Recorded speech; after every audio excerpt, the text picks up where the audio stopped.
Am I the meanest? Pawn's drunk. Am I the prettiest? Pawn's drunk. Am I the baddest mofo low down around this town? Pawn's drunk. Well, who am I? Pawn's drunk. Who am I? Pawn's drunk. I can't hear you. Pawn's drunk. AKA Mr. Moo won't shine himself. Of Harlem.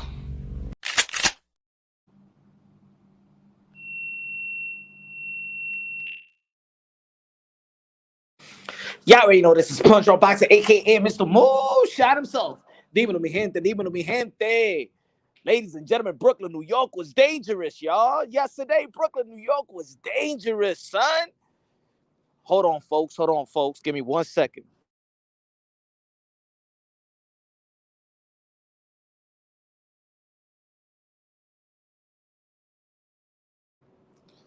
What's good? What's good? What's good? What's good? What's good, y'all? What's good? What's good? Israel, dímelo, mi hermano. Chinello, Israel, Ralph, Roger, Miguel. What's good? Oh man, we got a lot of topics to talk about it tonight, man. I wasn't even trying to go live, but we got a lot of shit to talk about, y'all. Man, we got to talk about the fight. We got to talk about what Gervonta Davis is going to be doing next. Shout out to all the boxing content creators that are breaking it down on boxing logically and objectively. Hope everybody having a long weekend. Hope you doing good. Health is good. The significant other is doing well. The kiddos having a good vacation. And if you know what I'm saying, if you don't got a family, you don't got no significant other, I hope that you having an extra time with your left and your right hand. You know what I'm saying? Just give it enough love.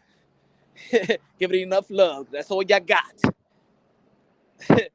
Ladies and gentlemen, we're TV in the building. What's good, man? Punch Nation, that's what I'm talking about. Hey, yo, fellas, ladies, man. Become a member of Punch Drunk Boxing. Let's go, man. Support your boy, man. You paying for Netflix. You a member to Netflix. You a member to Disney, to the Disney Channel, Hulu Channel. Come on, y'all. Support your boy. The grind is serious. Los Angeles in the building. What's good? Vigilante in the building. What's good, brother? What's good, y'all? Oh, man. Miguel Dímelo Flores. Yo. Gervonta Tank Davis knocking out Romero in the 6th round. I mean, of course, a lot of people thought that it was going to happen. But, of course, I understand also that a lot of people was praying for an upset. You know, there's a lot of upset going to the sport of boxing. But I told y'all when I was doing the live yesterday, there ain't going to be no Buster Douglas tonight. ain't going to be no Andy Ruiz tonight. There was no upset, y'all. Smash the like button on your way in. KT in the building. What's good? Wisconsin checking in. Wisconsin. Let's go. Green Bay. What's good? What's good, y'all? What's good, y'all? Also, we're going to be talking about Ryan Garcia. Ryan Garcia, one of the phenom in the 135-pound division. Of course, everybody was talking about the 135-pound division because Gervonta Tank Davis was fighting yesterday. Ryan Garcia said, F Golden Boy promotion. Man, he ain't say it one time. He ain't say it 2 times. He said it 3 times, y'all. Out there in public in front of the whole world, listening to him saying, fuck Golden Boy Promotions. Fuck Oscar De La Hoya. The people that signed you, they gave you a lucrative deal. Wow. Wow, we're going to be talking about that as well. Smash the like button, ladies and gentlemen. They ain't even called Teofimo Lopez's name as a celebrity at the fight. I was tight. Hey. You can't, we're TV, you can't be mad at that. Remember what Teofimo Lopez said about Showtime. Remember what they said, remember what Teo said about Showtime leading up to this fight with George Kambosos. So them not showing love. Hey. You know? Hold on, give me 1 second. Give me 1 second.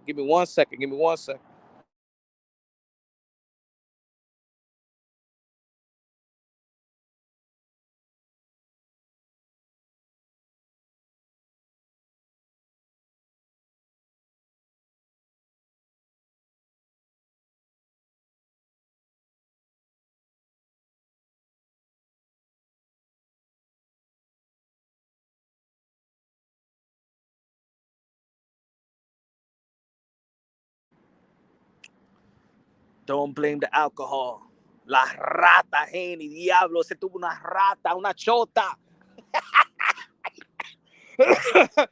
Diablo, lío, ¿cómo tú lo vas a llamar así a Devin Haney?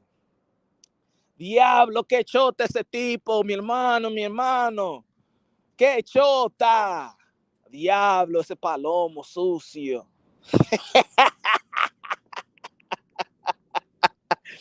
Diablo, lo choteó a Tío Fimo. Diablo, how George Kambosos went in on Devin Haney.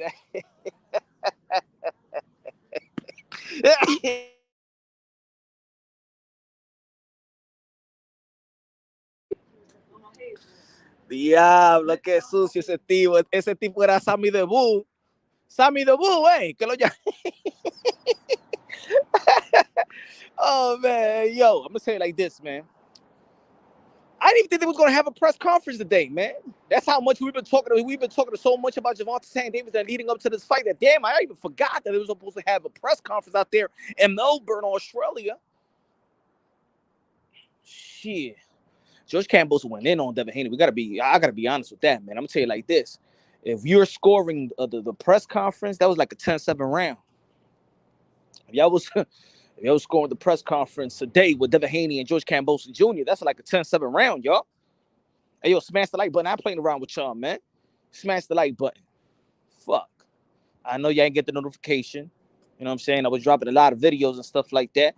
So the notification probably wasn't sent because if you upload a video, 3 videos in between the 24 hours, the next video or live stream is not gonna get you're not gonna get the notification for it. So you know what I'm saying? Just spread the wealth, spread the info. You know what I'm saying? Smash the like button. That's the best you could do.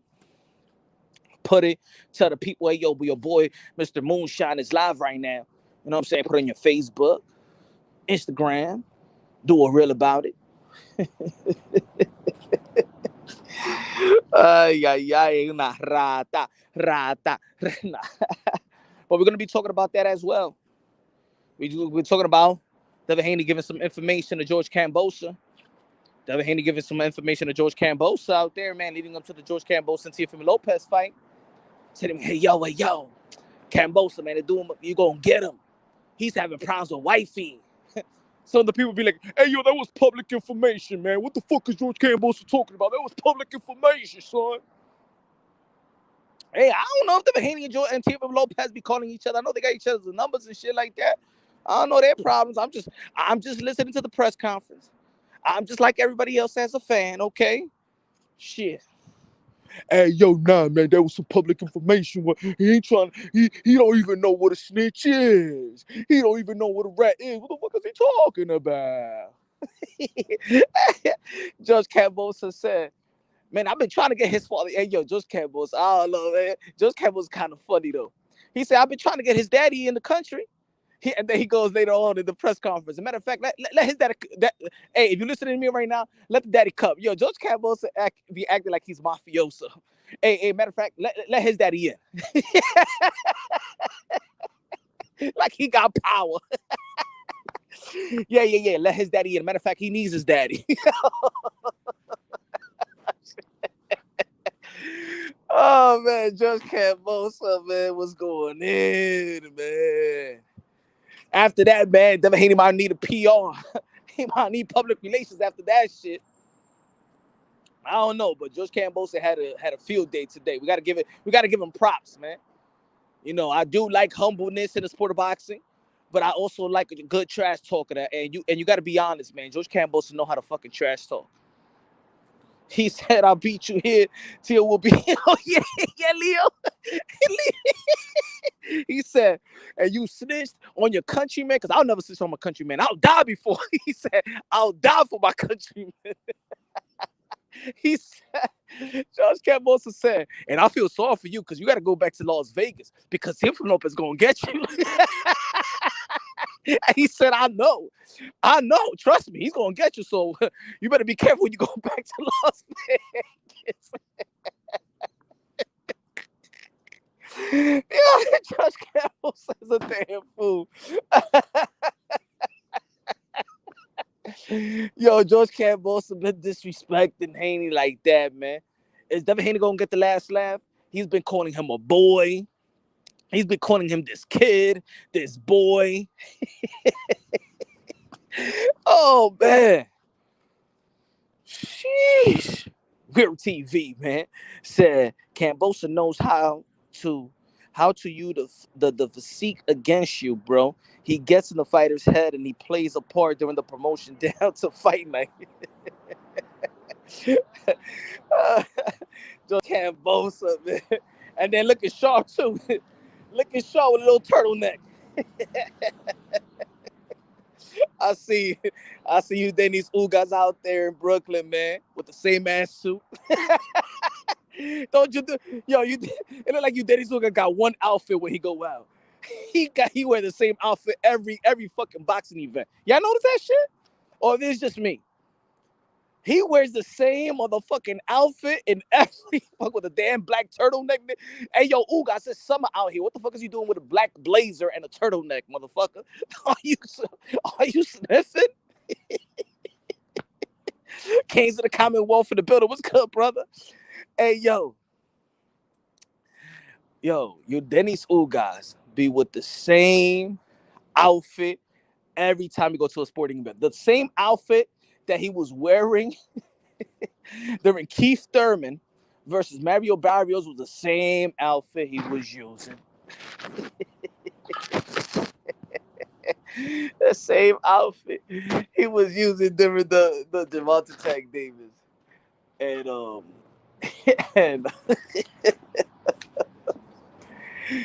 and what's his name? Romero. Why did Kambosos call Haney a rat? He said he was snitching.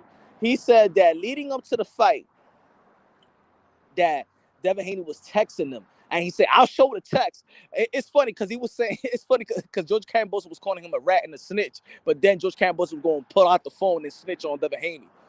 Right? How you going to call somebody a snitch but then snitch on Devin Haney? Shit is crazy.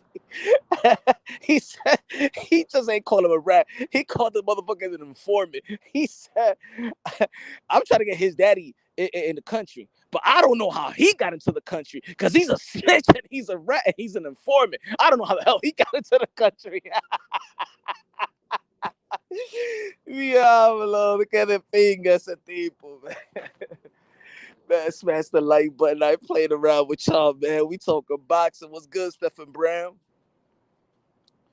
What's good, man? Hey, yo, and I gotta say this, man. I don't give a damn if you a fan or not of Devonta Tank Davis. He's a motherfucking bona fide superstar. I don't care what you say. I don't give a damn if y'all trying to come up with, but he only did 200K on the pay-per-view. I don't give a fuck about the pay-per-view. The Baltimore heavy hitter is a bona fide superstar. It is what it is, man. Because I know what everybody going to do this week. I know for a fact what everybody going to do this week. Everybody going to be sitting around waiting for the pay-per-view buy numbers so that they could be like, he only did 200K. He only did 150K. He only hit 130K. I don't give a damn. I know what I see. And it's a new day. It's a new age in the sport of boxing. The pay-per-view numbers don't tell me that you're a superstar. Devonta Tank Davis in Brooklyn is selling, bro. Sold out Barclays Center. He sold out the Barclays Center, guys, with Rolly Romero. He went to a city that's not even a boxing city, Atlanta. Sold the bitch out. He went to the West Coast. Now, you know the West Coast and the East Coast, man, we kind of different. Yeah, we relate because we're humans, but we're different, bro. And y'all know that. New York, LA, different. Arizona, Miami, different. Dialect. Even the Mexican women are so different. That's how different we are. The East Coast Mexican got nothing on them. West Coast Mexican. I'm telling you, the West Coast Mexican ladies, they got Selenas over there. To be honest, I don't know what we got over here. I know the West Coast, when I go to the West Coast, man, they look like hybrid, like, you know what I'm saying? La Mexicana de la novela in the West Coast. The Marimar. All right?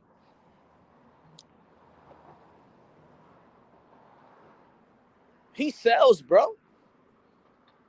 Punch. Who does David fight next? Who? David Lemieux? Okay, David, you mean David Benavidez? Huh? That's when you know you the man. They call you by your first name, man. What you mean, Bram? David Lemieux, David Benavidez, Kambosos. How you feel about Jesus Ramos? Kind of slow, Philly Zoo. Kind of slow, not special in my opinion. I see him getting beat. You know what I'm saying? I don't see him that special. You know what I'm saying?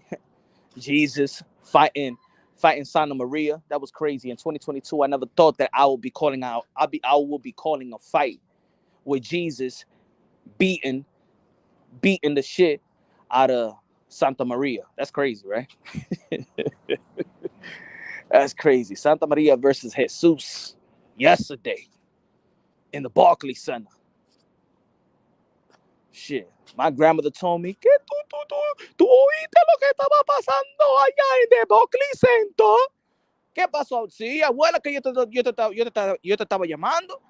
Cuando estaba en vigilia, yo te estaba llamando, que mira, Jesús y Santa María están peleando. Sí, yo cogí la llamada, pero tú sabes que yo no puedo con estos teléfonos, tú sabes que esto es muy nuevo para mí, yo no entiendo estos cell phone. I tried to call my grandmother while she was in Vigilia saying that Jesus is fighting Santa Maria. But anyway, Gervonta Tank Davis is a superstar. Gervonta Tank, and I dropped the video earlier. Hope y'all saw it. Gervonta Tank Davis is a superstar. Gervonta Tank Davis fan base supports Gervonta Tank Davis better than Floyd Mayweather fan base ever supported him.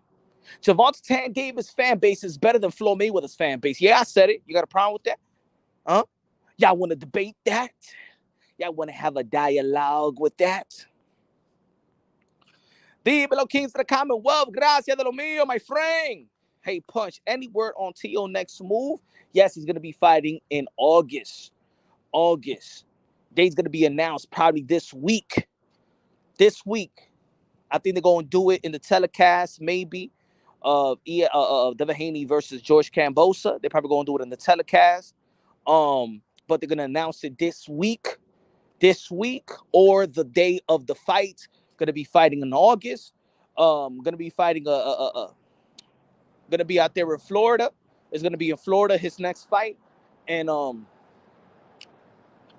if he wins the next fight, then maybe in December there might be a showdown, and also if Josh Taylor beats Jose Cepeda, maybe a showdown in December with Teofimo Lopez versus Josh Taylor pay-per-view. But we can't look past everything. But that's what I believe. Little bird, little source, told you, little Mr. Moonshine, that's the plans. Now, good looking out, Kings of the Commonwealth. One of the members of Punch Drunk Boxing. Y'all want to become to the member? Y'all know where to hit that link. Hit that link on the pin message. Why don't fighters try to join Showtime to fight Tank? Ooh, you know, Jake, I was going to talk about that too. I put it on my Twitter. If y'all want to follow me on Twitter, I'm a heavy hitter on Twitter. So follow me on Twitter, Mr. Moonshine 10. Mr. Moonshine 10. I can't use Punch Drunk Boxing because they terminated my account like 5 times. So I don't talk politics shit no more. But and follow me on Instagram, Punchdrunk_boxing. Now, let's keep the same energy now. Y'all know this is Punch Drunk Boxing, so we keep it unbiased, logically, and objectively. And I understand that when you have an unbiased channel, you compromise your subscriber, because sometimes you know what the real is? The subscribers and the people that pay attention to the sport of boxing are not unbiased. A lot of people always want channels to be unbiased, but let's be real. The people that watch these channels also are not unbiased. You preach something, but you don't really follow through.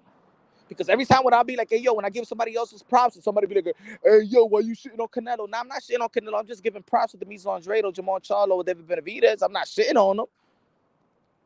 You know, sometimes there's Canelo Alvarez fans that don't like you to give nobody props, but Canelo Alvarez.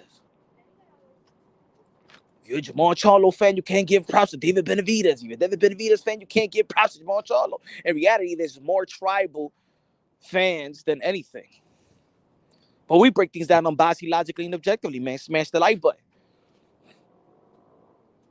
And I'm going to say this.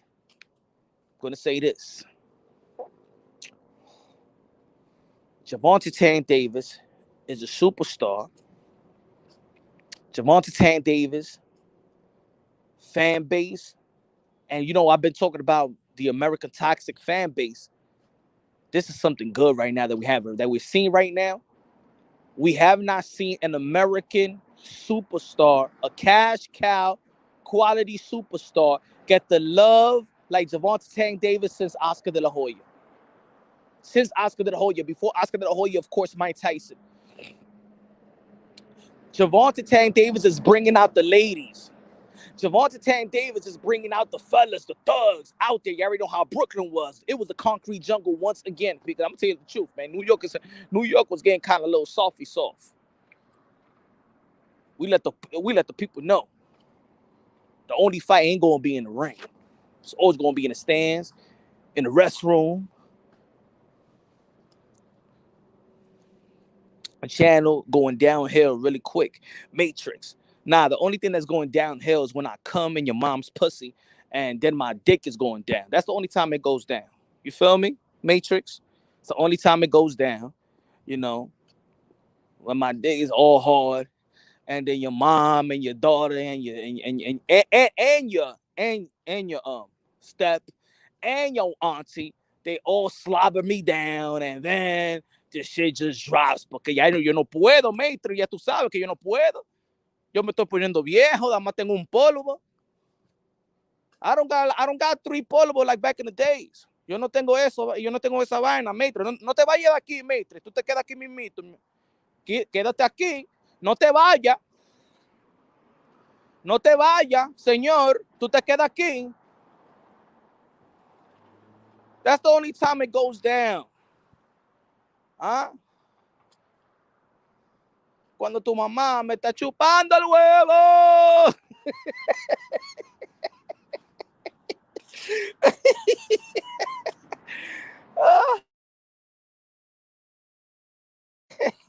Me llama papi champú ella a mí.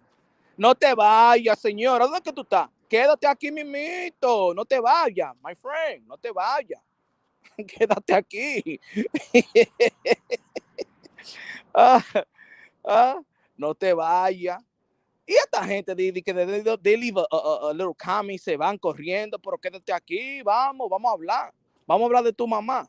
Ven, you want the link in Matrix, my friend? You want link? Porque yo quiero hablar de tu mamá, porque tu mamá se está portando muy mal. Sí, claro que sí. No, que la otra vez ella me estaba mamando el huevo y después she was coughing because and then she was blaming me because she said I didn't shave and shit like that because she was choking on my hair, my pubic hairs and shit like that. Mira, mujer, chupa eso y cállate la maldita boca, coño.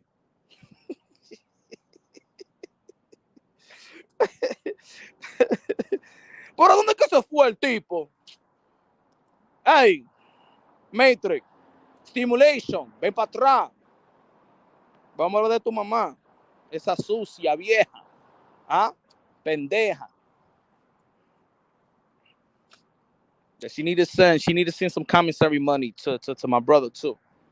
Porque cuando venga when my brother comes out, para que la singa ella también, coño. Porque tú sabes que ese tipo va a necesitar mujer. It was good, Con. What's good? Smash the like button, ladies and gentlemen. Smash the like button. So now, Gervonta Tank Davis is a star, man, and I wanted to say this because, of course, I was going to say this before anything else. Remember, we keep it unbiased, logically, and objectively. Yo, Punch, talk about Ryan's comments. We're going to be talking about that, Ryan, the comment. Well, we're going to be talking about that as well. But I want to get this off. I want to get this off. See, every time I read something, that's why sometimes I don't want to read, because then it lose my train of thought. What I was saying, that let's keep it unbiased, logically, and objectively. We hear a lot of these fighters say that they want to talk, they want to fight Tank. Let's be real, let's be honest. And to be honest with y'all, I feel an energy that it's kind of weird. Gervonta Tank Davis contemporaries talk about him like if he's already way above them. You understand what I'm trying to say? I don't know if y'all haven't noticed, but I've noticed it. And we got to keep it consistent, because with Bud Crawford, we say, if you want Earl Spence and if you want the cash cows of the welterweight division, you need to cross the street. If you want to get Canelo, Jamal Charlo, you should sign with the Zone. David Benavidez, you should sign with the Zone. If you wanted Canelo Alvarez, you should cross the street. Now, if Gervonta Tank Davis is the top dog in 135, Mike Tyson says it. Everybody's saying it. A lot of pugilists in the game saying that Tank is that guy. That Tank is that guy. Tank is the moneymaker. He's the cash cow. Then let's keep it consistent. Why aren't the other ones crossing the street to Mayweather Promotions? Ooh. Now. Well, some of y'all gonna be like, hey, yo, but Punch, he's not with Mayweather Promotions anymore. Now, like, I don't know that no more. There's a lot of going flip-flopping. In this sense, Gervonta Tank Davis been flip-flopping the whole week. He's been saying he's going to leave Mayweather Promotion. Then after the fight, nobody really wanted to ask him, but they asked him right after the press conference, the post-fight press conference, and he said, you know what I'm saying, I'm with Mayweather Promotions and shit like that. So Gervonta Tank Davis is flip-flopping and stuff like that. Or is he really out of the Mayweather Promotion business? We don't know. But if he's still with Mayweather Promotions, let's keep it real, y'all. If he's still with Mayweather Promotions and he's the top guy and he's the one that sell out, that be selling out, he's the one that's bringing the cachet, he's the money-making guy, why aren't the other guys that are calling for Gervonta Tank Davis, because they all want to fight Gervonta Tank Davis, Ryan Garcia, Devin Haney, Lomachenko, Shakur Stevenson. Hey, Tio called them out. Now, let's keep the same energy, right? Because we don't like narrative pushers. We don't like biased channels. Why don't we say for them to cross the street to Mayweather Promotions and get the Tank fight? Ooh. Why doesn't Ryan Garcia cross the street and go to Mayweather Promotion for the Tank fight? Ooh.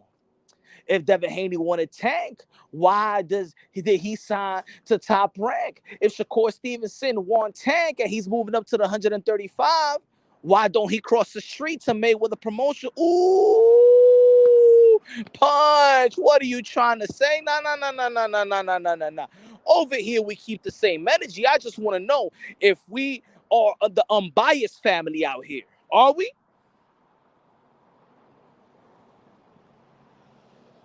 Freddie Montana. As of now, I'm just going by Gervonta Tank Davis' words. Remember, I did a video also when he said that this is the last fight in his contract. But what did Gervonta Tank Davis said last night, though? What did Gervonta Tank Davis said last night? So I'm just going to stay with the script. Let's stay with the script.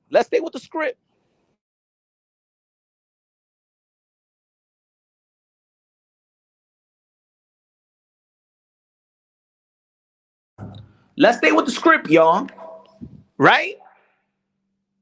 PBC protecting boxers championships. All right? All that narrative, all the saying, a lot of people hate, even us, where we've been dissing me with the promotions. Let's be real, let's be honest. But let's keep the same energy. When we wanted Bud, if you wanted Spence, if you wanted Manny, if you wanted Thurman, we say cross the street. You should have never signed an extension. We say to these guys, stop chasing Canelo Alvarez. Stop chasing Canelo Alvarez. If you want Canelo Alvarez, get something that Canelo Alvarez wants. If you want, don't go to the zone and get Canelo Alvarez, huh? That's what they said about Jamal Charlo. Why are you with the PBC protection plan? Go to the zone and get Charlo, right? They're offering money. Now, if Gervonta Tank Davis is the top dog, if Gervonta Tank Davis is the cash cow, if Gervonta Tank Davis is the guy that's selling out arenas, if everybody is calling out Gervonta Tank Davis, including Shakur, including Tio, including Haney, including everybody in 135, from Michel Rivera, from even the guys, even my boy La Bazooka. Everybody wants Gervonta Tank Davis. So I'm asking y'all to help me because we're the unbiased channel. Am I right? Because I know a lot of people gonna come to the comment box. They always want, and people be like, "Yo, Punch, you heard what this motherfucker said? You said, yo, they man biased, yo, they man this." So we are the unbiased family right here. So I want you to tell me, why don't the other guys cross the street to Mayweather Promotions to get the Gervonta Tank Davis fight?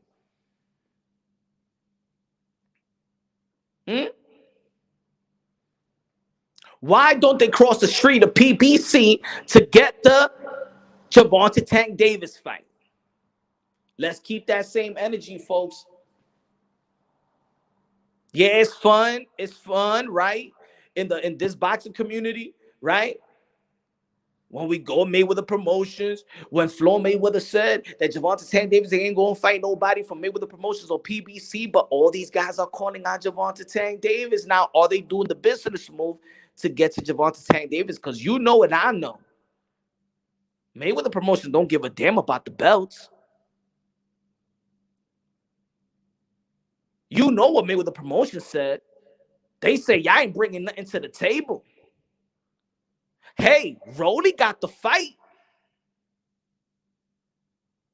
Rolly got the fight.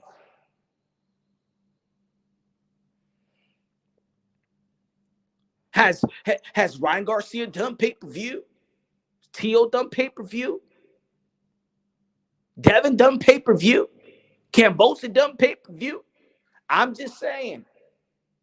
I just want to know if we're going to keep the same energy. Yo, Punch, this is off topic, but how you feel about Haney informing Kambosos about Tio when Tio Kambosos fought? Tio need to handle that man now. I'm going to say it like this. The way they were celebrating was way too much. It actually does expose the Haneys in this sense. You got to be fair. And I've been giving the credit to Devin Haney as of late. I actually do believe that Devin Haney is going to beat George Kambosos. But the way they celebrated George Kambosos' win tells me. Now, y'all let me know if I'm wrong. But it would seem like when the Haneys was calling out Teofimo Lopez on the lead up to the George Kambosos Teofimo Lopez fight, it feel like they wanted the fight. They wanted Teofimo Lopez, so they would be cheering for Teofimo Lopez to win. But that's not what happened. They was celebrating like it was the Rangers in Game 6. They were celebrating like the Boston Celtics did versus Miami Heat just several hours ago. It did not seem like they really wanted Teofimo. It felt like they was more than excited. I'm talking about jumping around like is 1996 Yankees winning the World Series. This seemed like the Devin Haney wanted a part of Teofimo Lopez. That's what the celebration tells me. Am I right or wrong? Huh? Let's be real. Let's keep it unbiased, logically, and objectively, folks. You let me know how that celebration looked to you. It ain't look like the Haneys really wanted Teofimo Lopez to beat George Kambosos. Give me 1 second. Give me 1 second.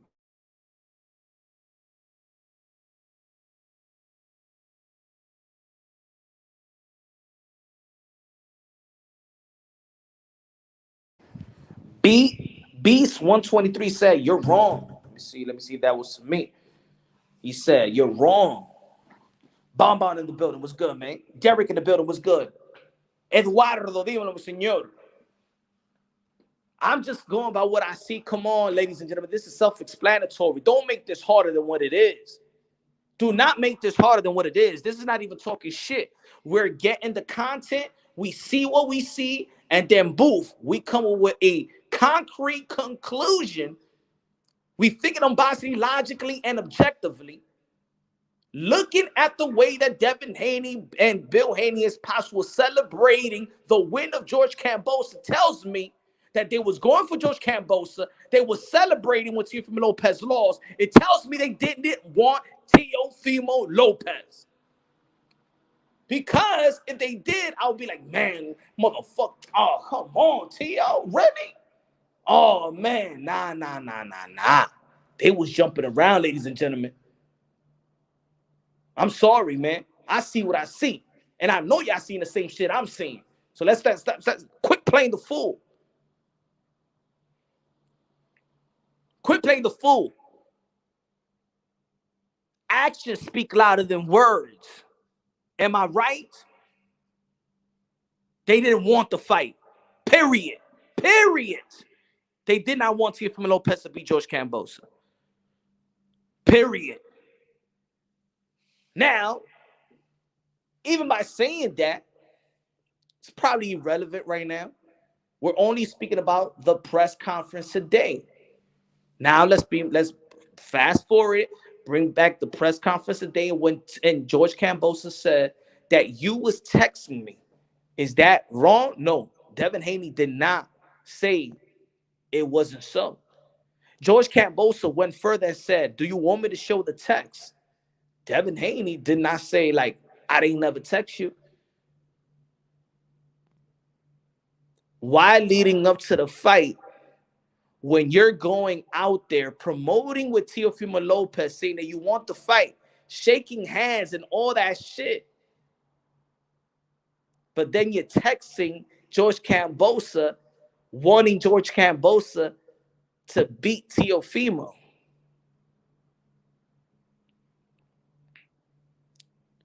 You let me know, brother. You let me know.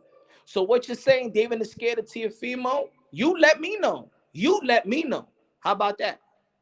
You help us out. What do you feel about that? Put your feelings to a side. Ain't nobody giving us money. Ain't nobody. That's not your brother-in-law. That's not your god brother. You know what I'm saying? Let's keep all the shit unbiased, logically, and objectively, bro. Do you think the reason, okay, Beast 123, the reason Haney was celebrating was because he was finally going to get his shot. If Tio would have won, he wouldn't have fought Haney. Beast 123, did you forget that the reason why Haney is fighting George Kambosos is because Lomachenko, which was already a done deal for Kambosos to fight him, but then he was reluctant to fight because he wanted to fight for his people in Ukraine.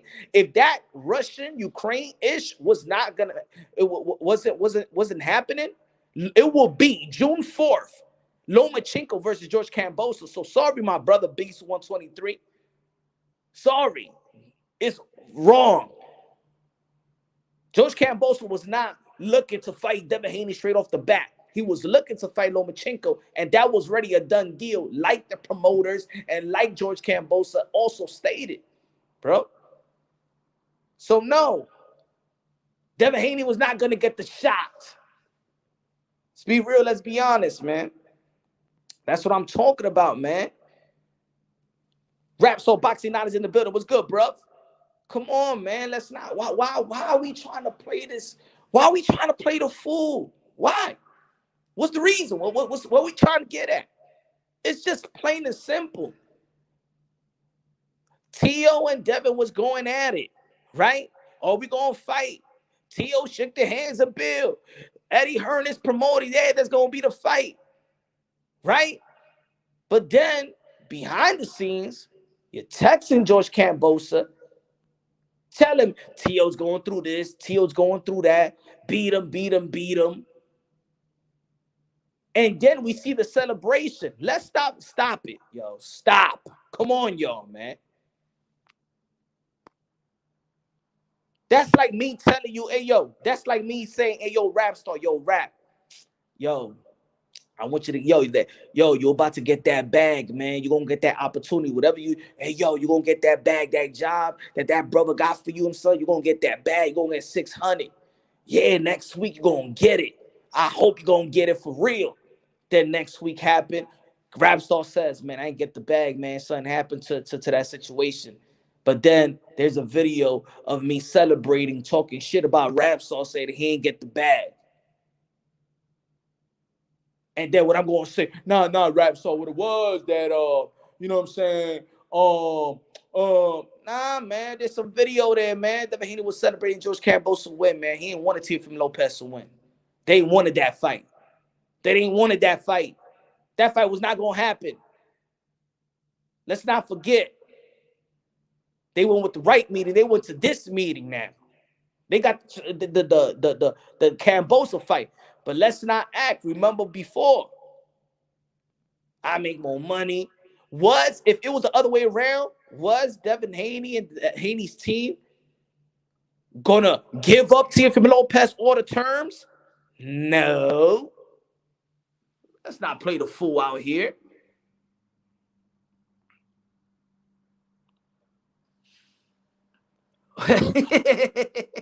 Be on the ring with Nonito and Raquel. What's good, man? What happened was, yeah. Let's be real. Let's keep it honest. So now, everybody subscribe to Beyond the Ring with Nonito and Raquel. Y'all already know, man. June 7th, man. Japan. Nonito Donaire, Filipino Flash, 4th Division World Champion, Walking Hall of Fame, a WBC Bantamweight Champion of the World versus undefeated. Two-time, not two-time. He's a 3 Division World Champion, unified champion right now, the IBF and the WBA. Hold on.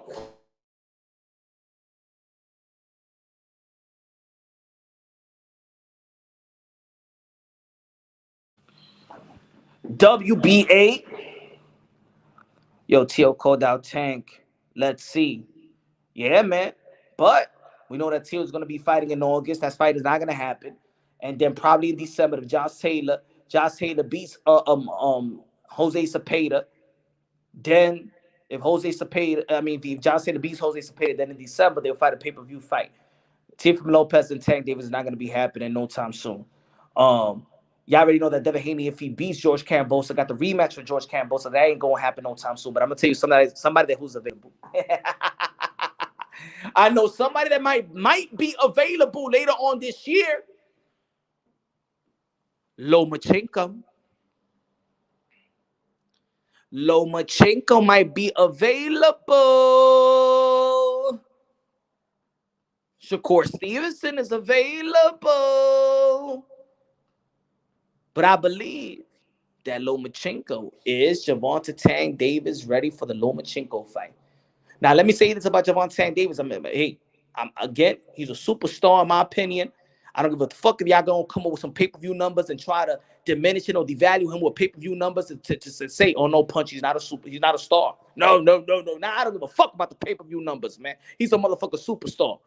He's a superstar. Everybody know him. All the pugilists of the game, high regards for him, and everybody wants him. Let's be real. He's a superstar. I don't know what type of superstar you're going to get. He's a superstar. Now, Lomachenko, but this is what I'm going to say about Gervonta Tank Davis. As much as I believe that Gervonta Tank Davis is special, out of the young crew, Well, I'm not going to say he's too young, but I'm just saying from this generation and stuff like that, I see a lot of good potential. I see a lot of good fighters. I see a lot of potential great fighters. I see special fighters. I believe that Bruce Ennis is special. I believe that Teofimo Lopez is special. I believe that Gervonta Tank Davis is special. I believe that Virgil Ortiz is special. And I believe that, the others will have potential be great fighters. But I believe these fighters are special. I think these fighters got something that you just can't teach. I believe the intellect of Shakur Stevenson, may be the one that's leading the bunch in intellect.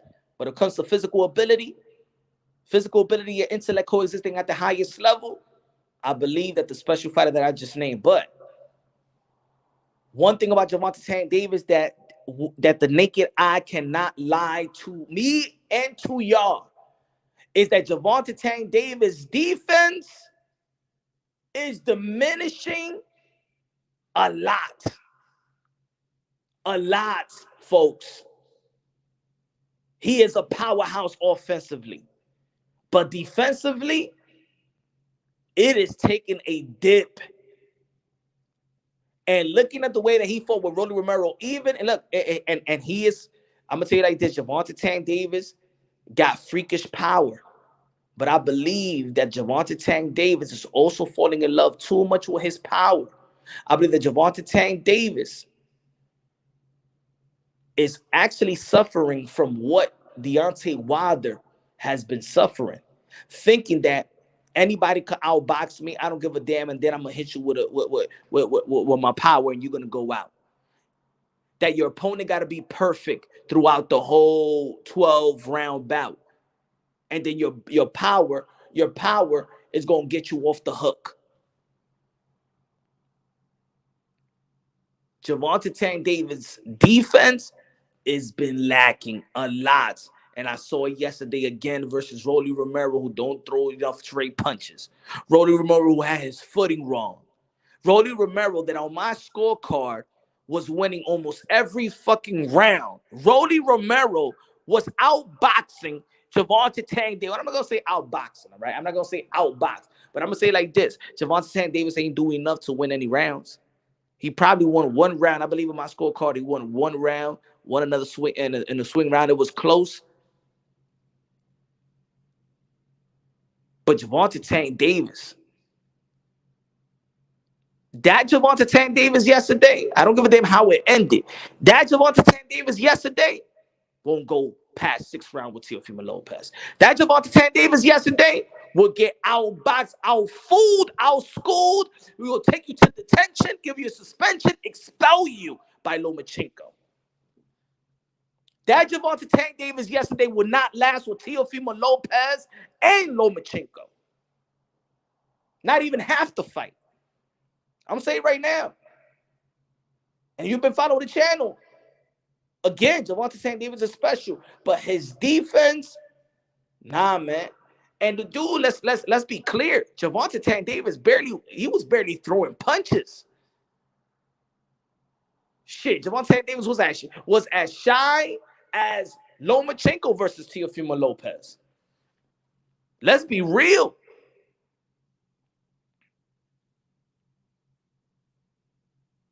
Let's be real. The reason why people are not seeing this side, a lot of people's excited. He's a highlight reel. Ain't nobody paying attention to the first 6 rounds. He was getting outboxed by Leo Santa Cruz. He was getting boxed well by Mario Barrios.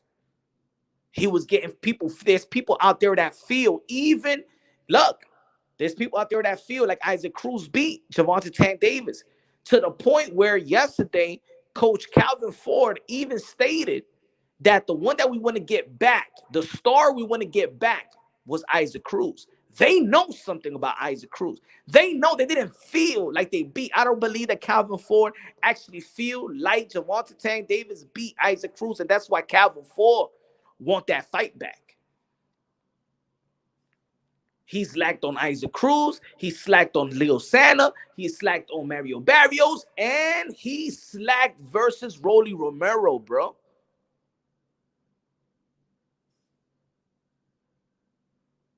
Rolly Romero, in terms of skill set, is not even top 25 in the lightweight division.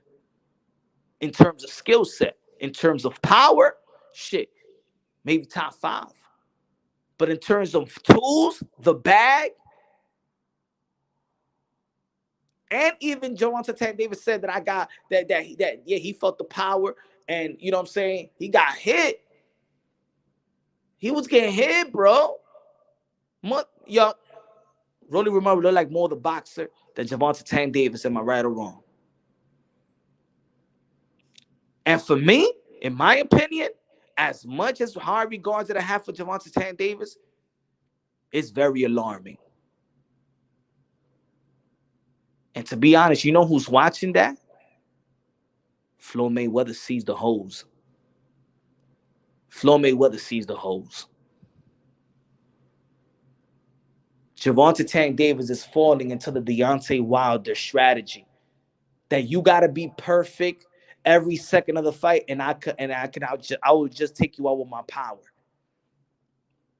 So I hope that Gervonta Tank Davis goes back to the drawing board, and he shouldn't be really so excited the way that he was with that type of performance, even though that, yeah, you KO Rolly.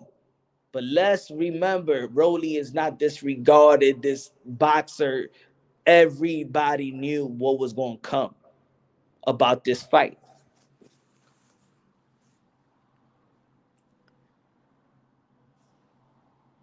His power builds him out punch. His power builds him out punch is right there, but everybody blinded by his highlight reel. It's facts, man. And the thing is, I know his potential, bro. You see the footwork is good. The footwork of yesterday was good, but if he was throwing some punches, then you'll see, like, if, yo, I've seen Gervonta Tank Davis, an amateur, use the same type of footwork, because he was always like the shortest dude. That he be outboxing dudes that give that gives up like there was 5 inches, 4 inches taller than him.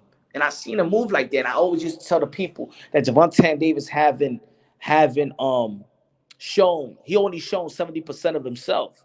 But I'm gonna tell you like this: Gervonta Davis and Mayweather Promotions have done a disservice in his growth, because they have put too many fighters in front of him that is tailor-made for him to go out there and beat. So when he goes out there into training camp, think about it. Preparing for a Rolly Romero, very unconventional, very awkward. You're not going to prepare for a Rolly Romero like you're going to prepare for a Lomachenko. You're going to go from a Rolly Romero to a Lomachenko. You're going to go to a Rolly Romero to a Tio. A lot of young fighters, they move forward. And in terms of skill set, Gervonta Tank Davis, matchmaker, and whoever's picking his opponents, they're going backwards. They're going backwards. That was a backward move for no reason. He didn't lose a fight. He didn't need a tune-up. He's seasoned. I don't want to hear that the WBA mandated this fight. Ain't nobody fucking care about no mandatory to a JV belt.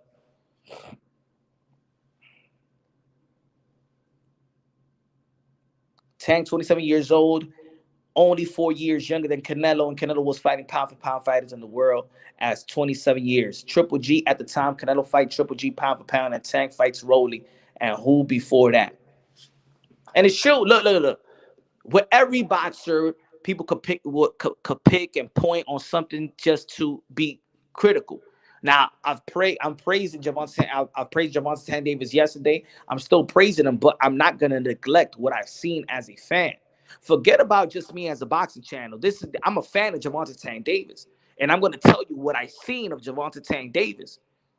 Gervonta Tank Davis' defense is very, very poor right now. It is very, very poor. I do not see Gervonta Tank Davis passing 6-7 rounds with Tio nor Lomachenko. With that type of defense, that man that I saw yesterday would not make it out the Barclays Center with those guys in the ring.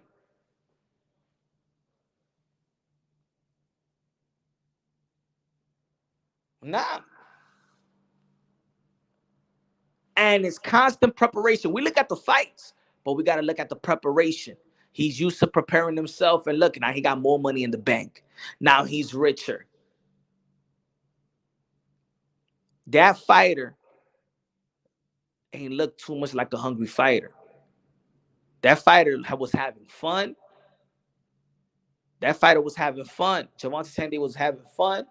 He didn't worry about nothing but trying to look out for something awkward.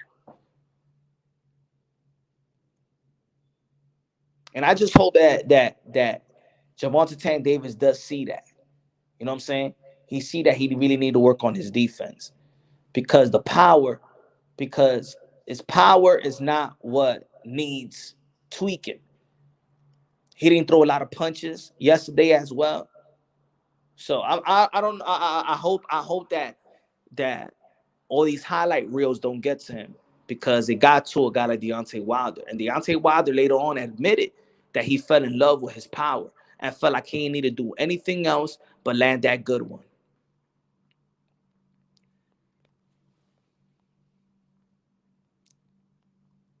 I think right now also Shakur Stevenson will outbox Tank.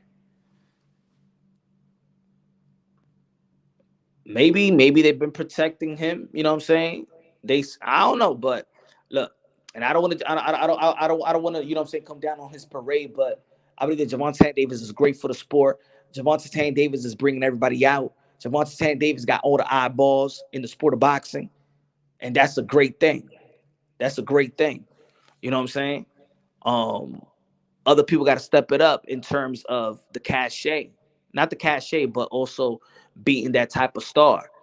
You know, Teofimo Lopez took a step back. Shakur Stevenson, it was great win with Oscar Valdez and Jamel Herring back to back. Just got to keep on being out there, keep on talking, and keep on making your presence felt. You know what I'm saying? And then when you get in the ring with people that's tailor made for you to look good, you got to look great. You got to look spectacular. That's one thing that Gervonta Tank Davis is doing. A lot of people ain't liking his opponent, but he's doing what he's supposed to do with the opponents that they put in front of him. He's taking them out, and it's being exciting. Everybody's talking about it. Look at the numbers right now. Go to Showtime right now. Go to PBC. Look at the highlight reel. That's 2 million already. 2 million last night. Go check it out.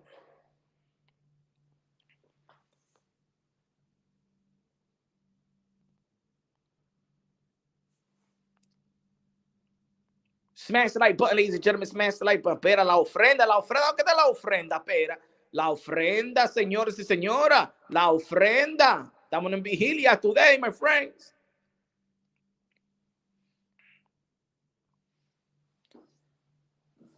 Now, let's go back to the press conference with George Kambosos and Devin Haney. I'm going to tell you like this. Again, like I said it earlier, if we could score that press conference, that was a 10-7 round right there.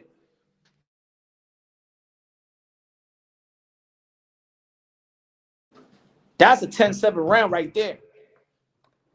Man, George Kambosos called him a snitch, called him an informant. Devin Haney going texting him, propping George Kambosos. Can you imagine if we hear that Devin Haney and Teofimo Lopez was talking on the phone and Teo was telling him what he was going through with wifey and all that shit, and then he went out there and told George Kambosos all that shit? Can you imagine? Shh.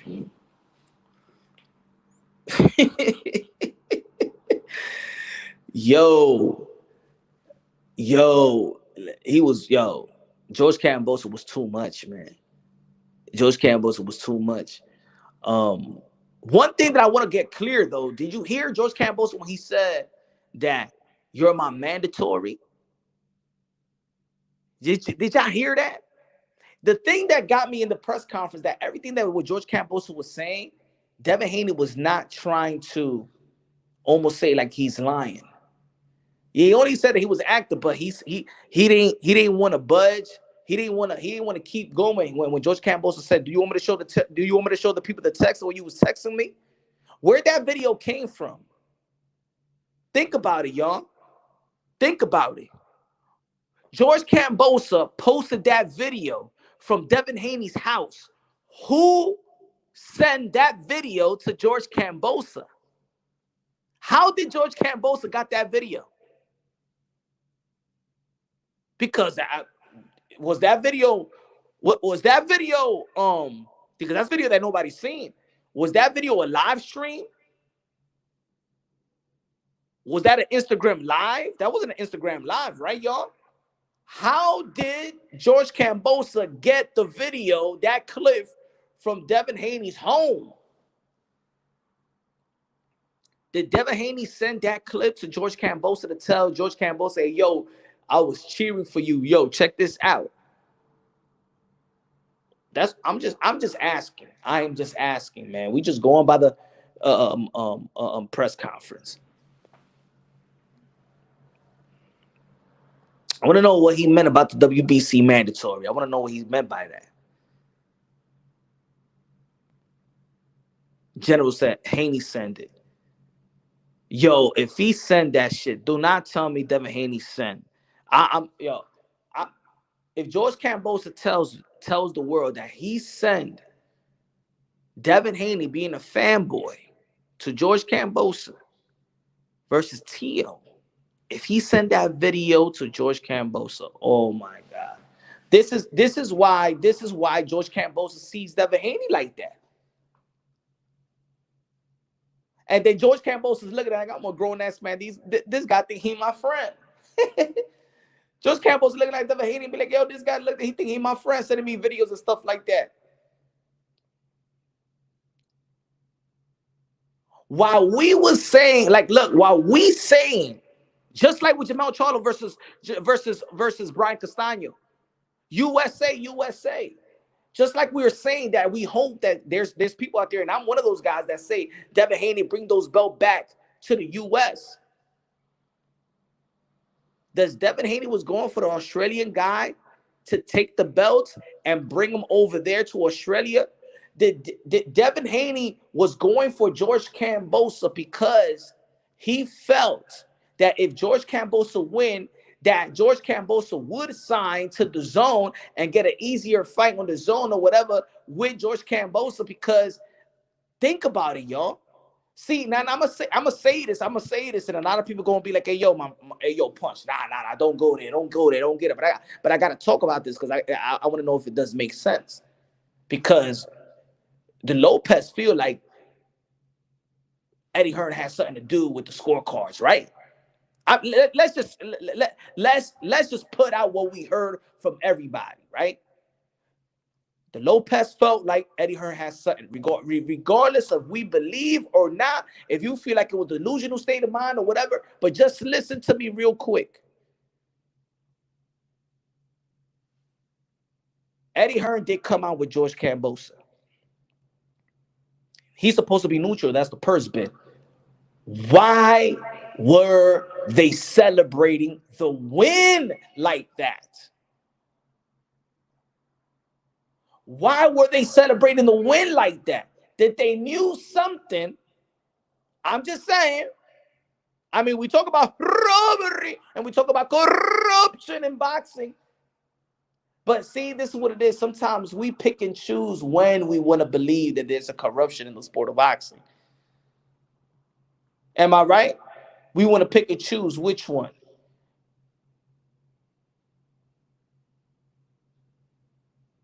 Like even with the Canelo Alvarez, the scorecards, we know there was corruption there. We know that for a fact. I don't give a fuck if if we are the biggest Canelo Alvarez fans. We know for a fact that there was corruption in the Bivol fight. With those scorecards, 3 judges had 4. The scorecards were exact same way as each scorecard. We know exactly what it was.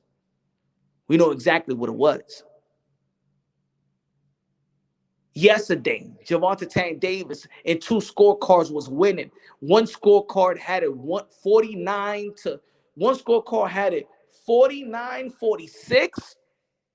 49-46. Tank Davis winning going into the 6th round.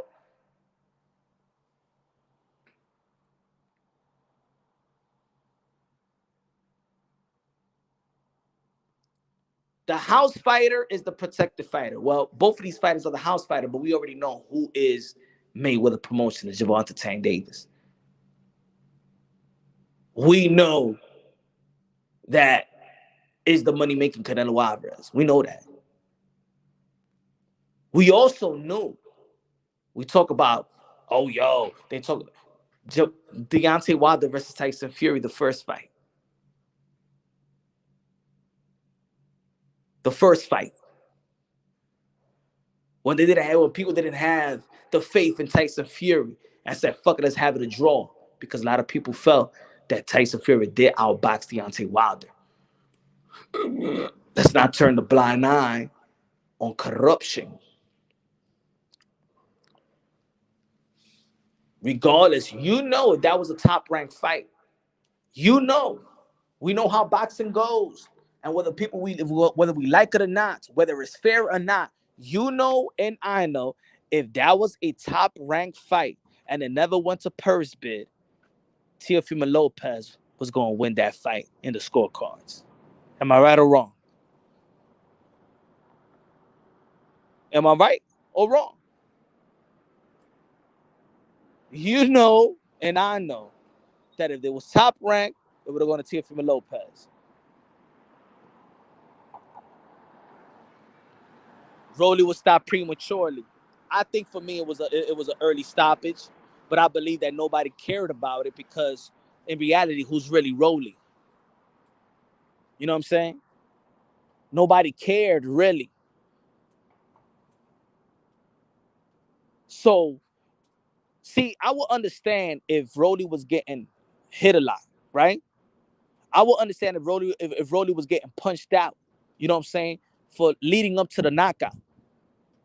But the dude landed one shot, one solid shot the whole fucking fight.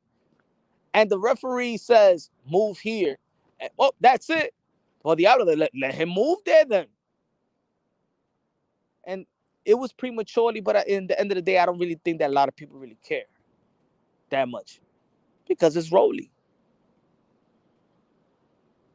He says, Sean, you sound crazy as fuck. If you coming in right away and not know, hey, yo, pause. Brother, listen to what I'm saying. What I'm saying right now is not exactly what I'm just saying what's been said. How people think in the sport of boxing. What people assume in the sport of boxing. I am bringing all that element into the conversation. All right? That's what I'm saying. Let's not neglect. This is what I'm saying, brother. Brother, yeah, boxing is crazy. This is what I'm saying. That we like to pick and choose when we understand when there's corruption or not. Am I right or wrong? That's what I'm saying. Hold on. Give me 1 second.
Developing this boy. If ref let Rolly continue, he would have got hurt bad. So are we in that? Is that what we're going to assume now? If they would have let him continue, he would have got hurt bad.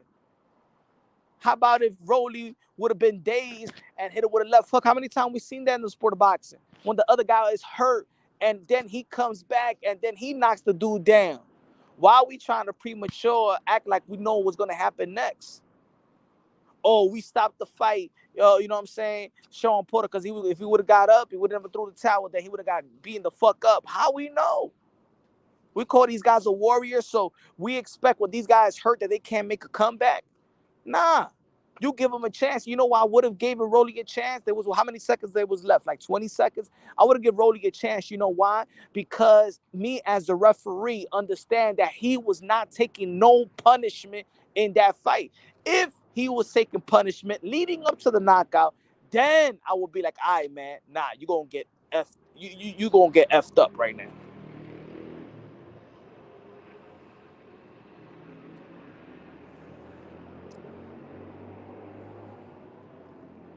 Punch was saying, yo, damn, if Kambosos shows that, I don't know. Wait, if Kambosos shows a text, I'm gonna look at it. He's very different. For him to be constantly texting him info on T.O. to be able to beat him.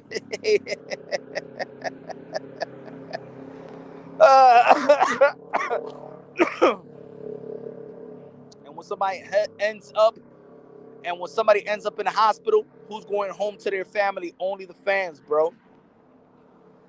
All I'm saying is now we're looking for one thing for fighters that we fighters don't want to be pity. You know what I'm saying? So if we see a fighter hurt, he gets knocked down. That's it. We don't give him a chance to really get up and really go after it, right? That's it. Because we believe like, hey, if we let him keep on fighting, he's just gonna get knocked out. He's gonna get pummeled. We don't believe that he could come back. I guess. Why would Haney fight Tio with no belts? I don't know. Because it's a good fight. Why would Rolly and Javante Tan Davis fight? Because they feel like they can make money with it. You know what I'm saying? They can make money. Why did Ryan Garcia fight Campbell for no belt? Why do a lot of fights in boxing happen without belts? Because they can make money. And now Devin Haney is with Top Rank, so they can make in-house money now. That's why.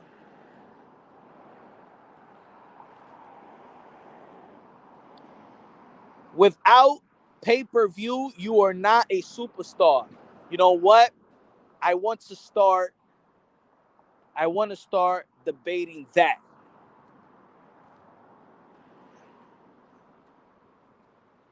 So, let me ask you a question, Muhammad. Is Javante Tank Davis a superstar even though that he never sold more than 500 pay-per-view buys? Is Javante Tank Davis a superstar? Dude didn't even know the ref stopped it. We knew that aftermath. But when we're watching a fight, you know what I'm saying? But whatever. I'm not making a big deal out of it. Fuck it. You know what I'm saying? Javante Tank Davis is still going to win, in my opinion. I think Javante Tank Davis is going to still stop Rolly Romero. So, at the end of the day, don't matter to me. It's not the fight that the fans really wanted to see. It's the fact that we was intrigued by, that was entertained. The promo cuts was good enough for us to see this fight. And we're hardcore boxing fans. We're going to watch the fight regardless. But, of course, you still want to see Javante Tank Davis versus the likes of Lomachenko, the likes of Teofimo, the likes of Devin Haney, George Kambosos, Shakur Stevenson. Let's see. That's what we really want to see. If Madonna and Tracy McGrady comes to your fight, you're deaf for star. Punch, can you ask Spence Jr. if Ryan Garcia paid him $20K? He better pay him the $20K. But that's what I mean also. Why? Well, you could bet on that. Just because you bet on somebody, that doesn't mean you necessarily think that he could beat him. You're just trying to make that money. You're trying to make money. It's a gamble, right? Shit, I'm gonna tell you like this. I don't give a fuck with anybody. Javante Tank Davis was a motherfucking superstar, bro. In boxing, in our sport, he's a superstar. I don't know what people's gonna be waiting for. Nah, he gotta make 500K. He gotta do 600K. He gotta do $1 million, and then he a superstar. But then when he comes to New York City and he's packing and he's doing and is doing a whole and is selling out, and then he goes to Atlanta, the shit sells out, and he do great numbers in Cali. Everywhere he go, he do great numbers. Everybody got Javante Tank Davis in their mouth. And he a superstar, bro. He a superstar.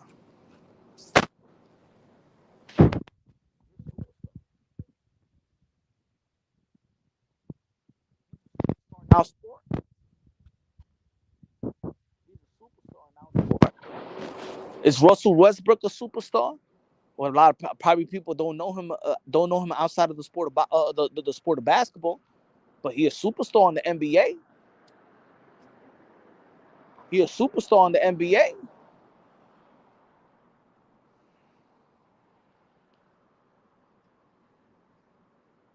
And especially in America, he a superstar.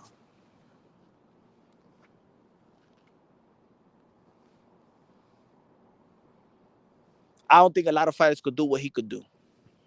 Matter of fact, the only fighters that could do what Gervonta Tank Davis could do, and I'm talking to going to another city, packing that house, going to this city, packing that house, going to this city, packing that house.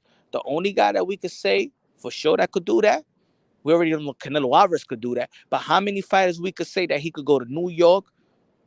That's not his hometown. New York is over here. That's not his hometown. Go to Atlanta. That's not his hometown. Go to Cali. That's not his hometown. We're not talking about that. He is Baltimore, and he's going. I don't even think Earl Spence could go to another city and do what he's doing in Dallas. Earl Spence just can't go to Miami and do 40K. He can't come to the Barclays Center and do more than Earl Spence can't come to the Barclays Center and do more than 13K. Right now. I don't think so. What he's doing in Dallas. Gervonta Tank Davis is doing anywhere.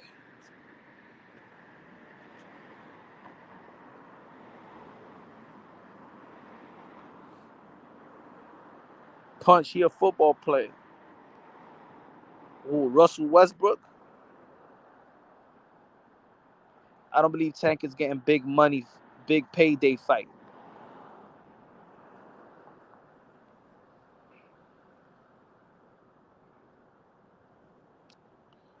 But I do want to know what he was saying though. Um what George Kambosos was saying when he's saying that you're my mandatory, you're my WBC man. He didn't say WBC, he said you're my mandatory.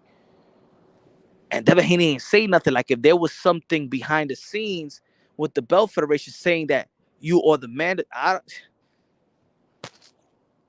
he was making fun of his belt. He said, "Man, you ain't even earned that. Let me know when you earned that belt." He was going at Haney, bro, and Haney couldn't answer none of it. You was sending me text messages that I wasn't lying. You was sending me text of Teofimo Lopez about that he had his problem with his wife.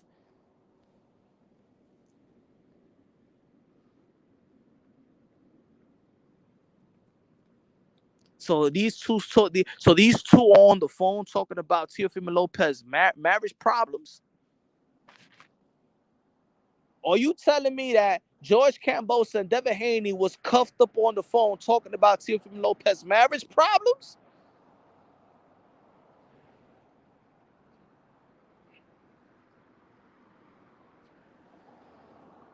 Shit. I don't know. Hey, yo, right? You want to help me, man? Clear things out here, man. I don't understand what's going on around here, huh? Hold on.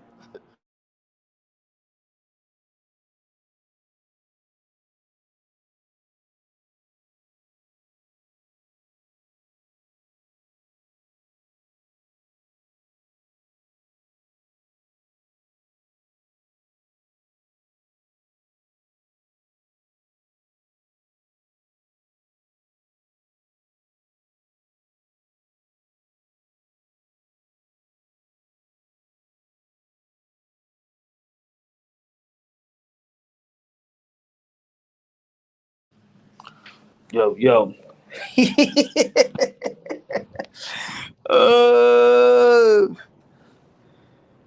what's good, Orlando? What's good? What's good, y'all? What's good, y'all, man? Y'all, I want to thank everybody. I want to thank everybody, man, for chopping it up with me right now. I ain't going off. We still talking about this shit. We still talking about it. Damn, yo, everybody calling Devin rat, son. You think that? You think that's fair? Do you think that's fair that George Kambosos put out something like that? You know, man. You know, when you play around with that rat snitch word, and that shit is attached to your name, it's not good in the sport of boxing. I don't know, man. I think we just having fun right now. You know what I'm saying? But George Kambosos got a lot of stuff on Devin Haney. Got the video. He got the video. He got text messages. What the fuck is going on? Haney said it ain't true. I think George Kambosos, if Devin Haney say with his chest that it's not true, I think that George Kambosos he's going to put out the text message.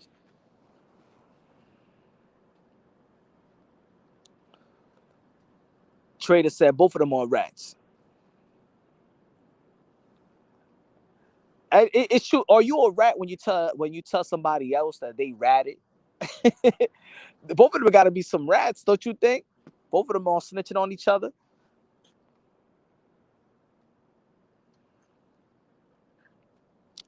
A snitch or rat is when you go to jail. A snitch on your co-defendant and there is paperwork. That is a rat.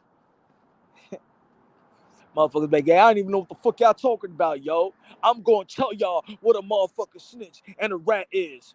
A snitch or a rat is when you go to jail and a snitch on your co-defendant and there is paperwork and shit like that, son.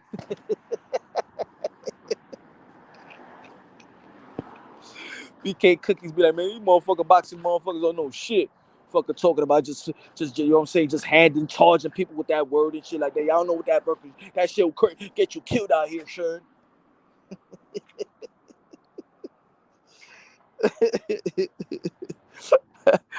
That shit. Man, he a motherfucking snitch, man. Hey, fuck that shit. He a motherfucking rat, man. Fuck that shit, man. We having fun. They only use that word rat in NYC. I don't know, man. You know they'll he's not from NYC. None of these guys are from NYC. Kambosos not about that life, 100. He's acting, bruh.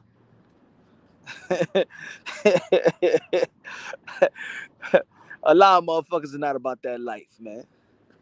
A lot of dudes ain't about that life. A lot of dudes out here in YouTube ain't about that life either. You know what I'm saying? Ain't nobody about that life.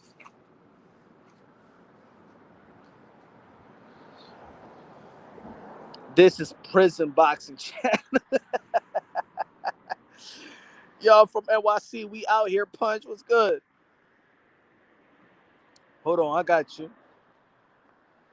Rap star boxing knowledge, the voice of the UK, London, bruv. What's happening, my brethren? What's happening to the people? What's happening to the chat? What's going on, Punch? How you feeling? What's good, man? There, man? I don't know, on this side of the pond, man, we got some. They saying that we got some snitches out here, son. Some snitches, some rats, and stuff like that. Fighters. Ryan Garcia said that Golden Boy Promotion. They say fuck Golden Boy Promotions, man. Let me get that fight. Talking to Linda Ellaby, saying, you know what I'm saying, throwing Golden Boy Promotions under the bus. You know, Javante Tan Davis. I'm saying he's a superstar. People saying that, you know, man, he ain't a pay-per-view source, so he's a superstar. You gotta let me know what's going on. Rappity rap. Huh? Yeah, I see that. I see the press conference. And you know what? I gotta give it a George Kambosos. Man, he out-talked Devin Haney and put Devin Haney in his spot. When he came out with Devin Haney, man, you a rat. And I thought, what? Wait. This is what he said. He said, I wanted to help Devin Haney's dad. He goes, I've tried to even get people to try and help Devin Haney's dad to get into this country. But he goes, I don't understand how they couldn't let his dad in, but they let this rat in. And I thought, what? He said, yeah, they let the fucking informant rat into the country. This is disgraceful. And then I thought, what? And listen, remember last week you put that video up where Devin Haney and Bill were dancing around when Teofimo Lopez lost. Yeah. Now, look, I got to keep it real. Maybe we come from a different side of the world, but I don't know what the fuck is going on in America. How the fuck are you laughing at your own country, man? And it's true. George Kambosos is telling something which is on point. It's facts. Devin Haney's ratting on his own American brother. So, of course, if he's telling George Kambosos, oh, yo, George, you know that Tio's in the fucking shisha bar. He's smoking shisha, bro. His head's not right. And then he's telling George, hey, George, you know that Teofimo Lopez got wifey problems. His head's fucked up. So when you see him in the press conference, try and talk to him about his wifey. Doing all this little, we call these people chamchawalas in England. Chamachawala means a man who just doesn't have nothing better to do but talk about other men. And the worst thing is, Punch, if a British boxer ever ratted on another British boxer, how the fuck would it look? British boxers don't rat out British boxers. So George Kambosos is actually saying something, you know, like there's a code, you know, like a code for your own boxing country people. It is. You know, Devin Haney was fucking, he's right. Devin Haney was ratting on his own country, man. You remember when Anthony Joshua said that I would help Tyson Fury to train so he could beat Deontay Wilder? So he could bring back the belts to England? You remember? Yeah. So I think that you got that a point. Yeah, but look, we got to keep it real, yeah. At the end of the day, Devin Haney was really happy when Teofimo Lopez lost. He was fucking over the moon. He was happy, though. You can't neglect that. He was happy. He was happy that Teo They was lost. happy, bro. Yeah. I mean, you can't deny that. They didn't even, they didn't even celebrate like that when they won the world title. Oh, I forgot they never did. Now listen, what?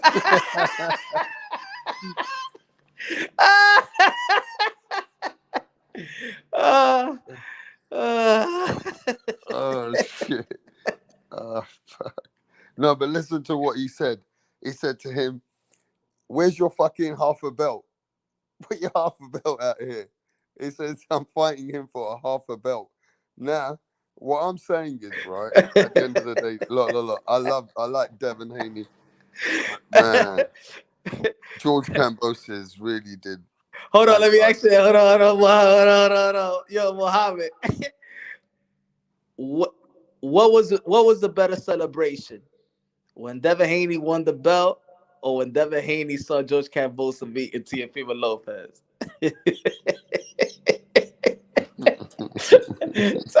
Tell me, which celebration you saw? I wish you could play it. I wish you could play the celebration, bro. Yo, Mohammed, can you answer me that question? What celebration was greater? When Devin Haney won his belt, became a world champion, or when George Kambosos became world champion?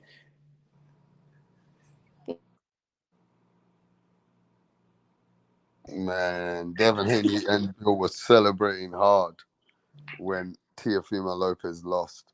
You know what I mean? Yo, BK Cookies, can you answer that question for me? Hey yo, don't be ducking my questions, y'all. Don't be ducking my questions. You better not duck me, son. You better not duck me, son. Conference though, you know what I mean? I didn't even think it was. What celebration was better? When Devin Haney won his belt, or when George Kambosos beat Teofimo Lopez? What Devin Haney celebration was better? Stop playing with me, man. Answer my fucking question.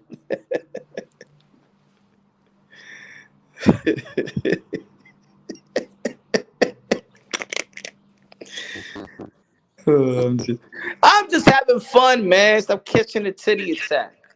Yeah.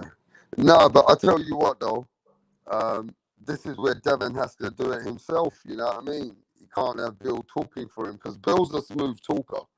Bill can talk about anything. He can talk anything about anything. He can make anyone believe anything. But, you know what I mean? This is where Devin Haney got a bit lost for words for a bit. You know what I'm saying? Mm-hmm. And at the end of the day, though, it was a good little press conference. But, hey, the fight's bubbling up. Punch. I think Australia's hyped up. They made Kambosos look good though, innit? When he was coming in the press conference. Nah, I gotta be real, bro. That press conference, man, he went in. He went in.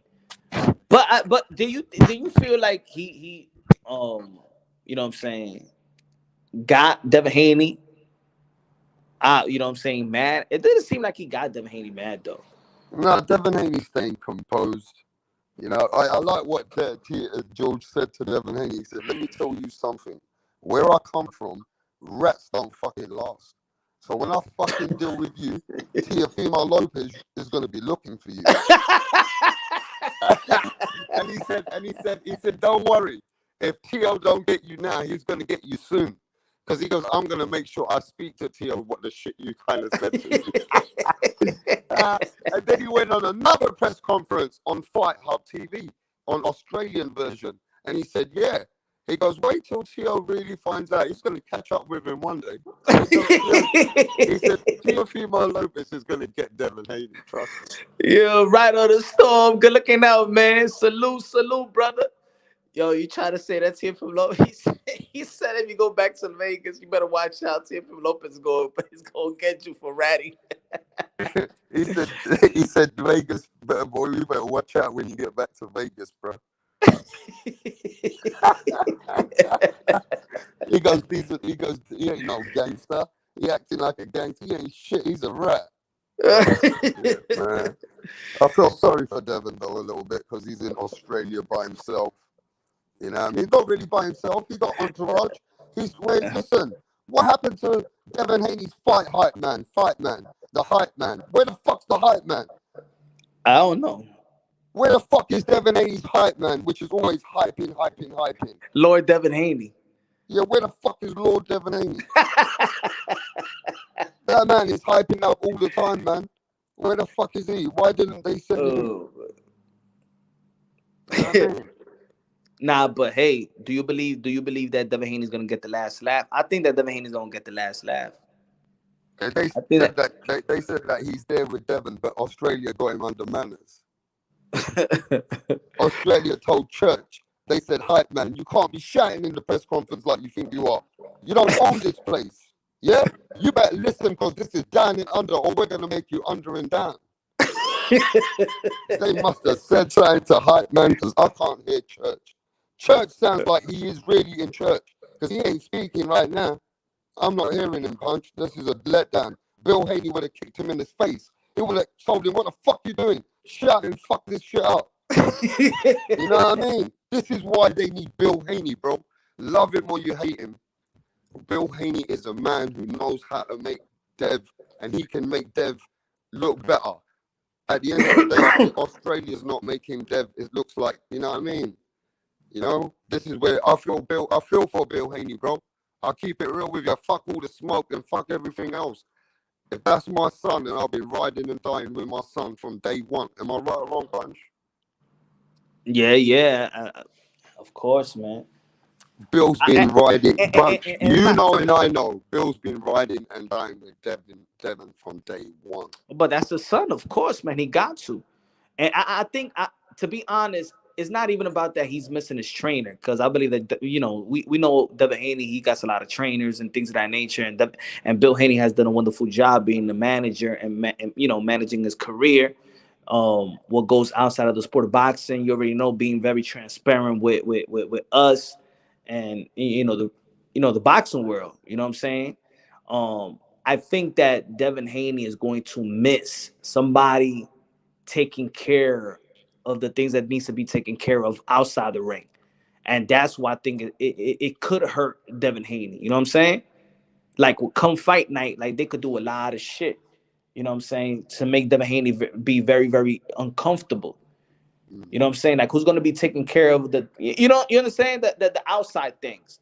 That's why you got your manager to handle everything that's going on, to look at the things that you're going to be signing before the fight. Remember, a lot of these contractors signed fight week, so he's going to be signing things also throughout. How about this? How about if George Kambosos needs to if George Kambosos needs to take some type of medication. You know what I'm saying? Like, remember when the Manny Pacquiao and Floyd Mayweather, when that shit happened, and the other team needs to know that Floyd Mayweather is going to be taking the IV, right? And then Manny Pacquiao can't take it because it's too late. I'm just saying that Devin Haney's dad, Bill Haney, is not going to be there to watch everything and what's really going on outside the ring. Exactly what I'm saying. So, Yo, Punch, you know this and I know this. What you will spot for your own blood for your fighter, yeah, ain't no one spotting those things. You just said it right now. There's certain little things that Bill Haney does for Dev that only he can do in a certain way. Like, it's like like they say, an eagle eye. You got eyes in the back of your head for your son in that fight. You know what I mean? mm-hmm. Right? So there's certain strategic things going on in Australia where Bill Haney would have made sure that it's way more comfortable for his own son. Now, I'm not saying that team ain't doing a good job, but you can see there's a slight gap even with Devin and his dad not being present. You can see Devin's doing his own thing, and respect to Devin for going to Australia to go and try and do this fight, because you know what? I'll be honest with you, it's not the easiest task to go to another country to do it, but that was his option and he took it because there was no other bigger option. We understood that, right? But Bill Haney not being there, it just feels a bit weird. I'm always used to seeing Bill Haney right there because no matter Ben Davison, Mike McCallum, no matter even if it's fucking Mickey Bay, whoever trained Devin Haney, they're the trainer. Bill Haney's the front man. He's always the man in Devin Haney's ear. And is that going to play a little tiny factor? It just feels a little bit empty without his dad being there. What do you think? I think the same thing, man. I think that, and that's why I did the short video. You know what I'm saying? And there's people that be like, "Nah, I don't know excuses." I said, man, look, yo, we know boxing, man, and that's what I was saying earlier. That people want to turn the blind eye when it comes to corruption and stuff like that. Now, look, I don't want to watch. I'm not going into this fight thinking this way, but I don't think this is a smart move. I don't think it's a smart move. Didn't we just hear Devin Haney said in this press conference? He said when the woman was asking him the question about the Zab Judah's dad, Joel. Oh, what, how it going to be with your new trainer? He said, yeah, we trying to right now we working on chemistry right now. Right now, you're working on chemistry. Like, is this he trains Zab Judah. Yes, he knows Bill Haney. Yeah, that's like his what he called him. That's like my pops. That's, you know what I'm saying, like my big brother, whatever. But is this the right move that now you got somebody working with chemistry now at this point? Yo, Devin Haney does win and win big. Yeah, I think that Devin Haney can outbox George Kambosos. But I think I think Devin Haney, at least, is going to have to drop George Kambosos this fight to get the victory. At least drop him, in my opinion. Yeah. But yeah, it was a bit funny, yeah. I didn't expect George Kambosos to turn that rat informant. All of a sudden, he turned on Devin Haney. He said, I've been helping his dad, but he goes, I don't know how they let this fucking rat in the country. You know, and I thought, fucking hell, he's turning something around there. But then, to be honest, after watching your video and seeing that Devin been talking to George leading up to the Tio fight, giving all the information about Teofimo Lopez, I mean, it does sound a bit weird. But hey, it is what it is. But look, man, at the end of the day, it's a big fight. I think. Do you think it's going to be a big crowd over there in Australia? You think they're going They to sell said it some would. tickets? I mean, they said it would. I mean, that's just going to help out the adrenaline. Hey, it's like I said the other day. It might work against George Kambosos. It's not like George Kambosos used to that type of atmosphere. I mean, he's acting right now that 50,000 people is going to, my people. Man, you ain't never been in that atmosphere, brother. You ain't never fought in that atmosphere. You might be more shook and you might be more pressured than a Devin Haney. I actually Sometimes think, going though, away is no pressure. Your friends ain't there. You know what I'm saying? It might be no pressure for Devin Haney. It may be all the pressure to perform in front of your own crowd and a crowd that you never performed in like that. Let's remember he fought in an empty stadium in Madison Square Garden in the undercard of the Mean Machine and Bud Crawford. You fought during the pandemic versus Selby. You fought in a crowd for Teofimo Lopez in Hulu Theater, Madison Square Garden. You ain't never fought in a place like that, like where it's going to be. It might hurt George Kambosos more. Let's see. Yeah, and it might even help him more. You know, you It don't may know. be. It may help him more because he's been in other countries. He's always been fighting as an outsider. He's always been the B-side. This is the first time he's fighting in his own fucking town, his own country. It might help him. It might even encourage him. So you never know. We'll see. We'll see what unfolds. But you know, you got to favor Devin Haney. I think we got to favor Devin Haney in the fight. We understand Devin Haney got better skills. We know George Kambosos has got a very good mindset lately. He's been hypnotized himself. You know, George Kambosos has a lot of self-belief. That is a good factor for him because he has beaten a pound for pound guy, and he's beaten a better fighter than Devin Haney. If people really feel that George Kambosos really got the better of Teofimo Lopez, if people really feel that George Kambosos beat Teofimo Lopez, then why people don't have him on the pound for pound list? Why is people feel like George Kambosos? Well, not feel. George Kambosos is the underdog. If people really feel that George Kambosos beat Teofimo Lopez, why do they have George Kambosos on the underdog? And why they didn't put George Kambosos on the pound for pound? Why is that? Because this is again the boxing that we're looking at. That some people feel that George Kambosos, when it comes to Devin Haney got the better skills. You know, if you look at it, Devin Haney has got the better footwork, the jab. He's got the better all-round skills. But, you know, George Kambosos, they feel that didn't beat the best Teofimo Lopez. So, of course, they're not giving George the credit. They're not But I'm giving just George saying the that credit people, for the win of Teofimo Lopez, mate. They're not doing that. so people say that he shouldn't have no excuses. So are the fans giving the excuses to Teofimo Lopez because people are not convinced of George Kambosos? So why get mad at the team that says we wasn't 100%? Because people don't believe that George Kambosos is really better than Teofimo Lopez because nobody will have George Kambosos as being the favorite. See, I think that in boxing there's a lot of capping. People want them to be humble. People want Teofimo Lopez not to come with an excuses, but not giving the respect to George Kambosos. The fans understands Teofimo Lopez because the fans and the pugilists and the ranking, the people, the writers don't have George Kambosos as the top guy in the lightweight division. They don't got him as a pound for pound fighter. They don't even got him a favor beating Devin Haney.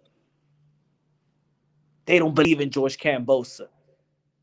The boxing fraternity doesn't believe in George Kambosos. So the boxing fraternity knows that Teofimo Lopez was not 100%. Or is it that we're a little bit overlooking the situation of George being a person who's really, worked the hard way, has got something to offer at lightweight. He's a full-blown lightweight. He has trained with Manny Pacquiao, has done hundreds of rounds that we did overlook, that he did train with Manny Pacquiao the best, so he finds a way to win. Is it that we're overlooking that Xander Zayas is his main training partner, who's a killer at 154 now? Are we not realizing that all these guys which are around George are really hardcore boxing guys, and that we're overlooking George in any slight way? Have we done that already a little bit? Are we doing it again with Devin Haney? I believe in the skills I'm and just talent. asking you this though: if George beats Devin Haney anyhow, in any motherfucking close or whatever the way it is, The boxing fraternity again don't know shit, and it feels that we did overlook certain fighters. We overlook Isaac Cruz. We overlook so many fighters. Do we overlook George and give Teofimo his no credit for the Teofimo win?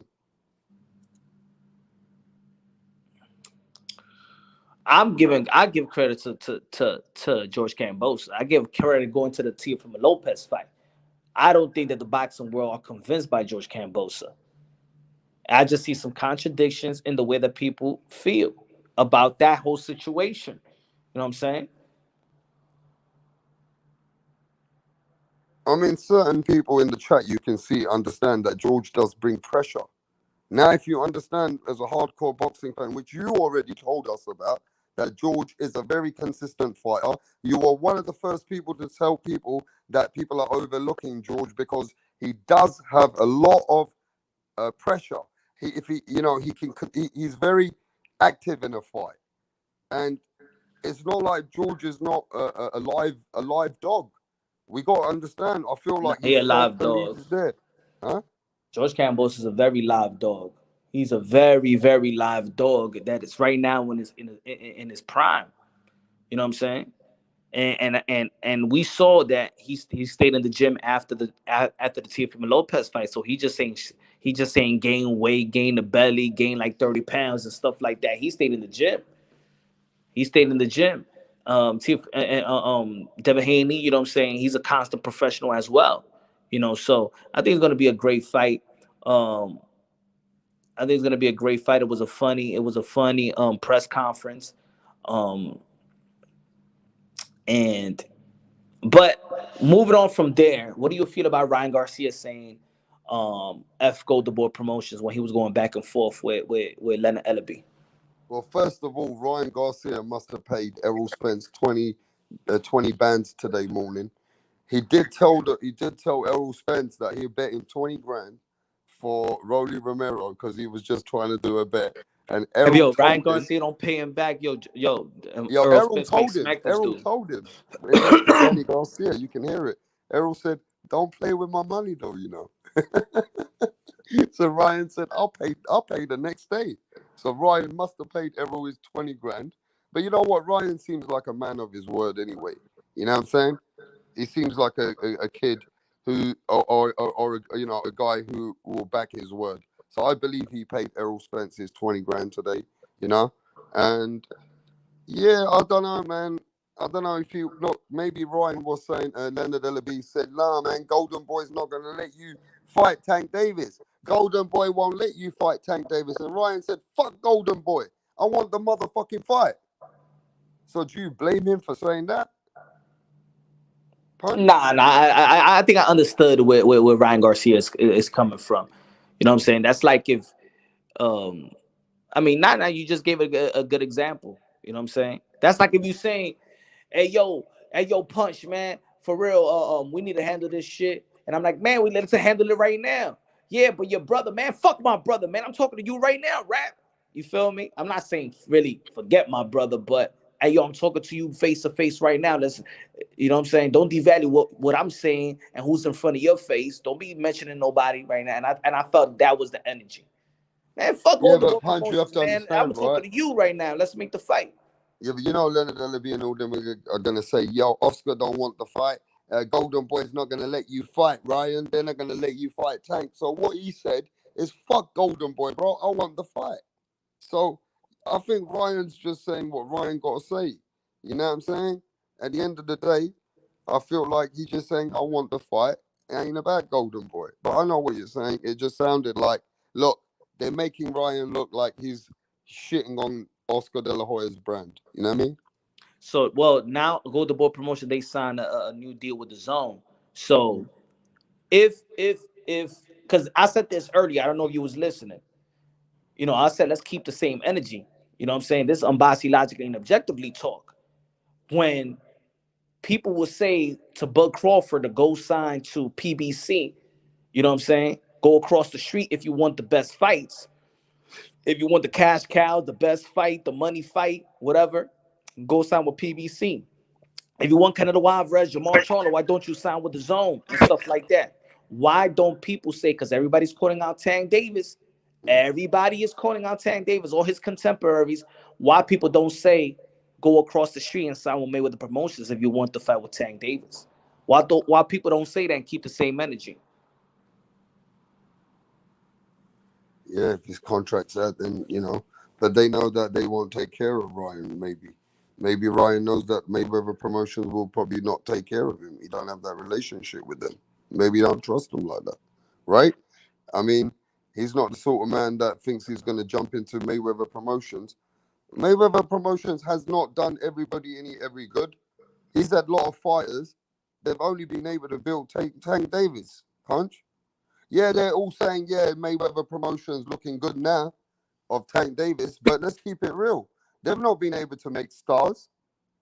They've only been able to build Tank Davis. What the fuck have they ever made any other star, Punch? But how many? But how many? Promotional company has like 3 superstars? Like Ryan Garcia still hasn't. We saying he's a star, but he still hasn't had no. You know what I'm saying? Like, what are the numbers to make him that superstar yet? Right? Yeah, but what I'm What saying are the is, bro, fans? What are the sellout crowds? What are the gates? You feel me? How many? How many? Now we understand now. Matchroom they got Canelo, but they really only had one cash cow in Anthony Joshua. Golden Boy Promotion had one cash cow in Canelo Alvarez. Mayweather Promotion got one cash cow in Golden Boy. PBC is not a promotional company, regardless of what people may say. It's not a promotional company. yeah, but we got to remember this. I think if you look at Top Rank's cash cow, who could it be now? It's got to be Tyson Fury. Who's Bob Arum's cash cows now? Dude, they got a cash cow right now? Tyson Fury. Yeah, with Frank Warren. He with Bob Arum. Yeah, but let's say Frank Warren because let's be real. We just saw a purse bid, right? And who won? What's the Yeah, but top that rank? purse bid was backed by It was by backed Bob by Arum, ESPN. ESPN, and also BT. But what is the So, facts though? What's the facts? Who but won the what we purse bid? but remember this: Frank Warren only gets the UK rights Queensberry won the purse bid. Let's be real. Let's because go with Frank Warren's facts. representing. Okay, but that's what we know. But the facts is Queensberry won the purse bid. Mm-hmm. So we gotta understand, like, yeah, they were top ranked, but he's with 2 promotional company. He is with Queensberry and Top Rank. But now Leonard Ellaby is gonna look like why the Leonard Ellaby what's it called, antagonizes, um, makes a lot of narratives. You know what I'm saying? Leonard Ellaby does make a lot of narratives, but now he's gonna obviously look good because Tank's doing what Tank's doing. But look, let's just keep it real, right? Tank Davis, yeah, he did good. He showed maturity. He showed patience. He showed that he can get outboxed, but he understands boxing better than most people now. He's way more mature. And, he gave Rolly that shot, and Rolly was dazed. You know what I'm saying? So Tank Davis shows people that there's levels to this motherfucking shit. You can be stronger than me.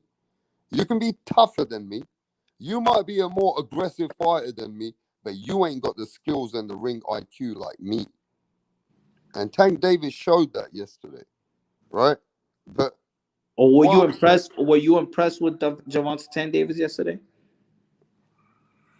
I mean, I was just impressed to the point that his patience and his calmness, that even though he's getting outboxed a little bit, yeah, a man who's throwing punches at him, he's just analyzing his spots. And just to see that maturity in him and not to get emotional, not to get angry, yeah, those parts impress me. But does it impress me to see that he takes his time?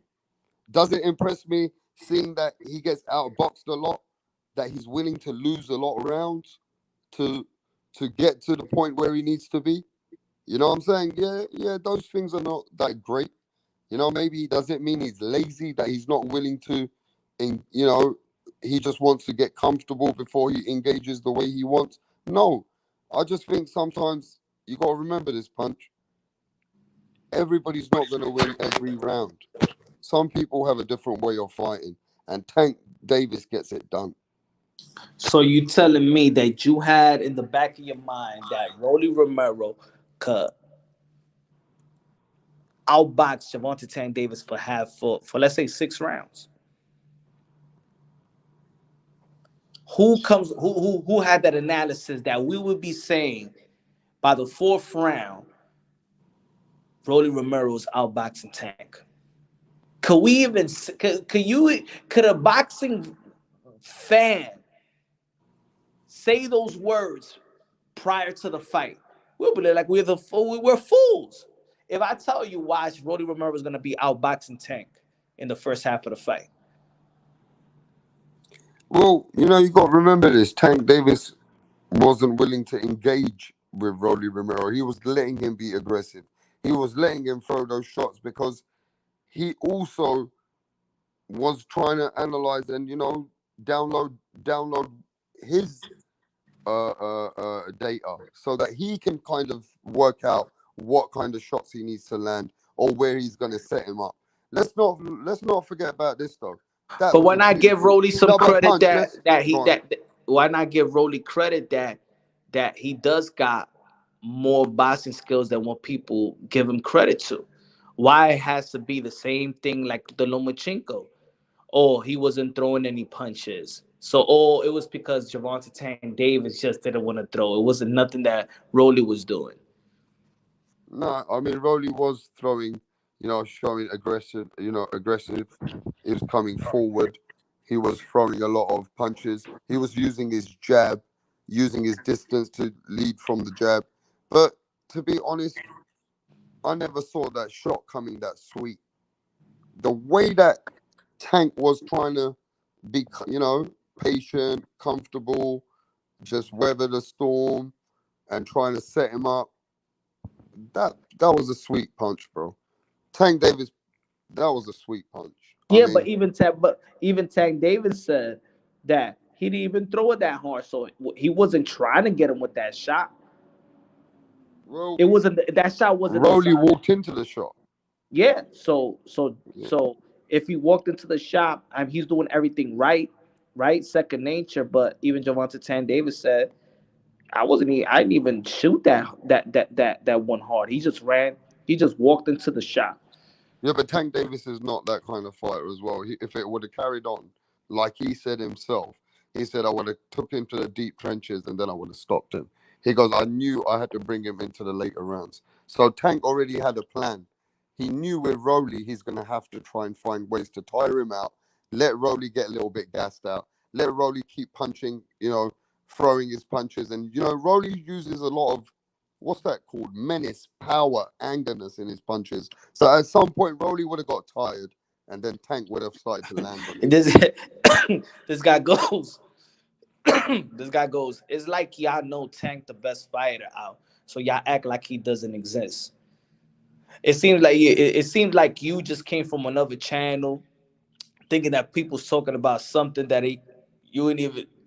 That's what happens when people be channel hopping. You know what I'm saying?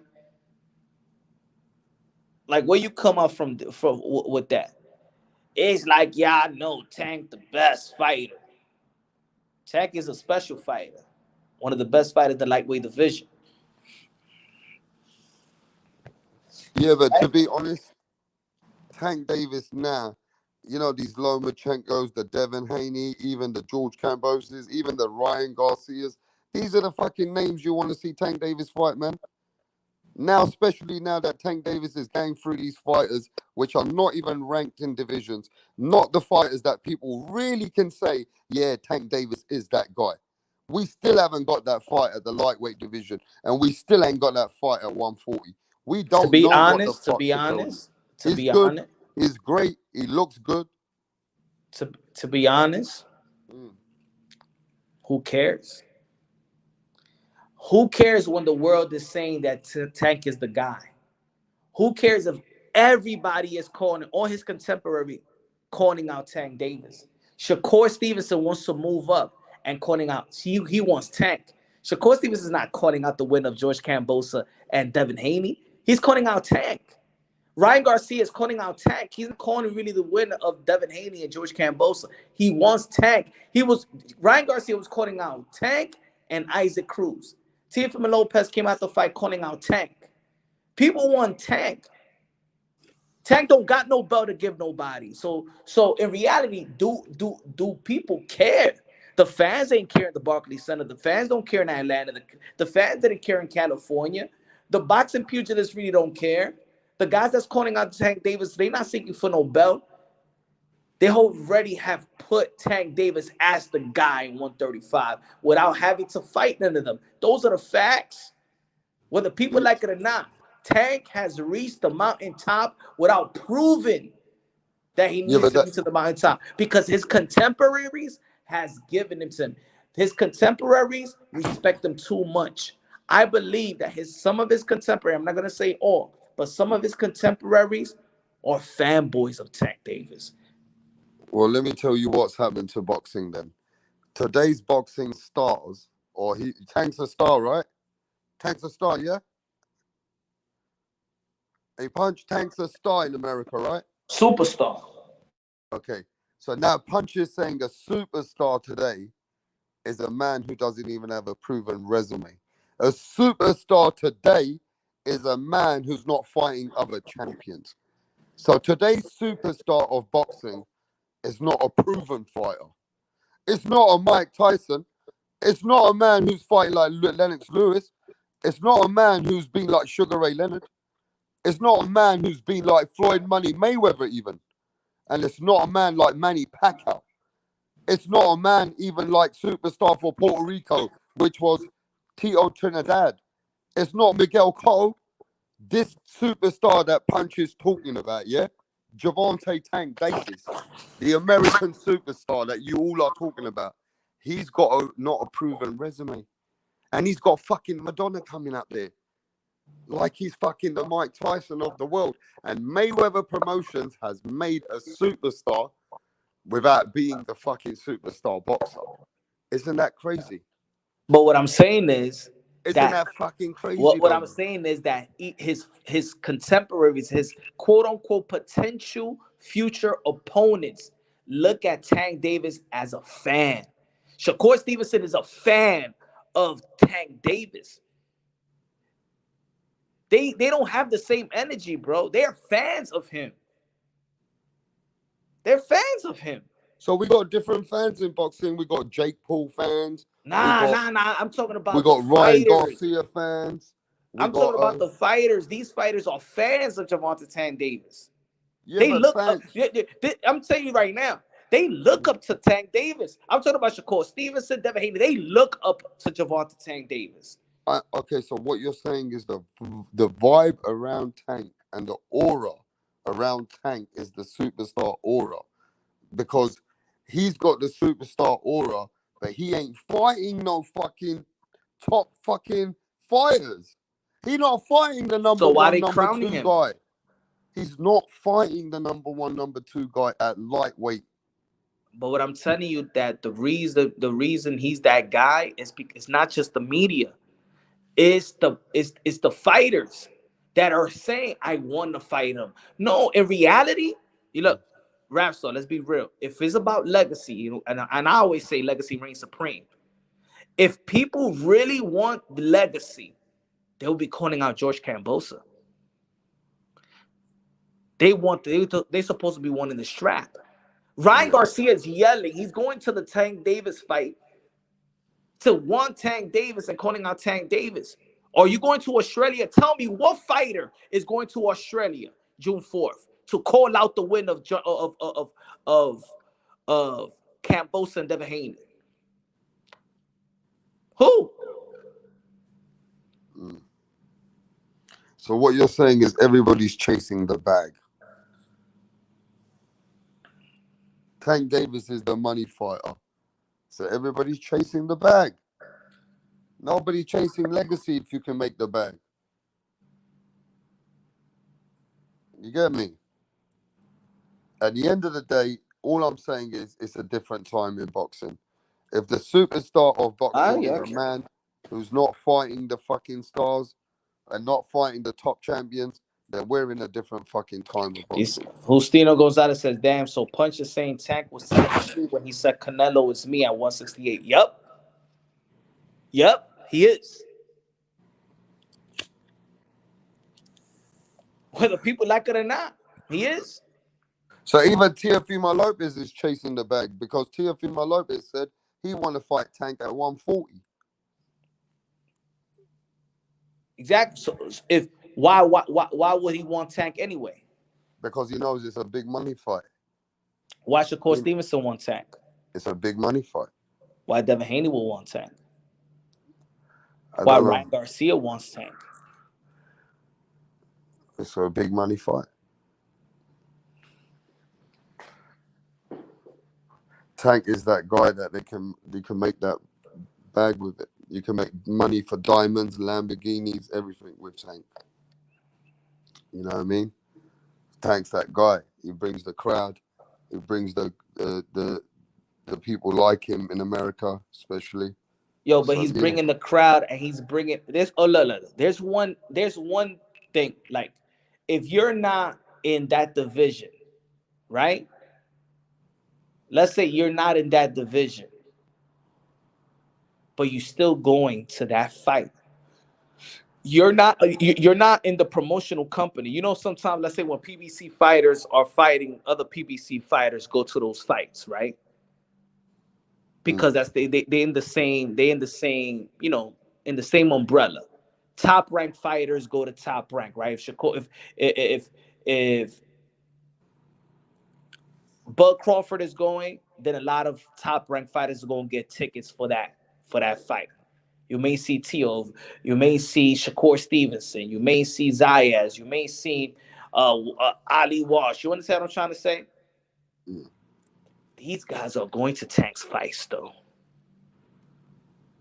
yeah. No, Tio, of course, is friends with Rolly, but the other guys are going over there as fans. They're taking planes to go there as fans, bro.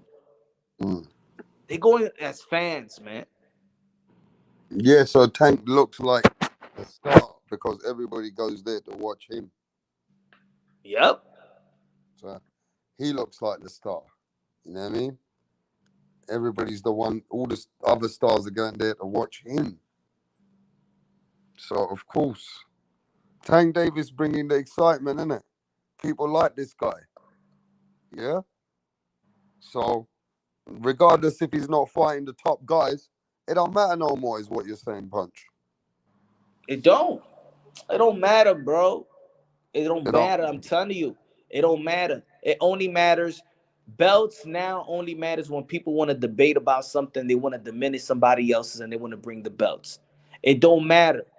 What's the biggest fight? Remember, I said it right now. Okay, June 4th. June 4th is Tank Davis versus Lomachenko and George Kambosos versus Devin Haney on the same time. And you can't switch camera. I mean, you can't switch the TV. You got to watch that one fight. There's only one fight that you can watch. Boom. On the same time. On the same time. Or which fight you going to be watching? You're going to be flip-flopping the channels? Which fight you going to be watching, Rapstar? It's Javante tough, Tank innit? Davis versus Really tough. Lomachenko or Devin Haney versus Kambosos? It's tough, very tough. What fight I'm asking you? What fight you'll be watching on the same Well, time? You know that sometimes it's Showtime, and we got to switch to ESPN. Will you be flip flopping Lomachenko and Javante Tank Davis and watch George Campbell and Devin Haney?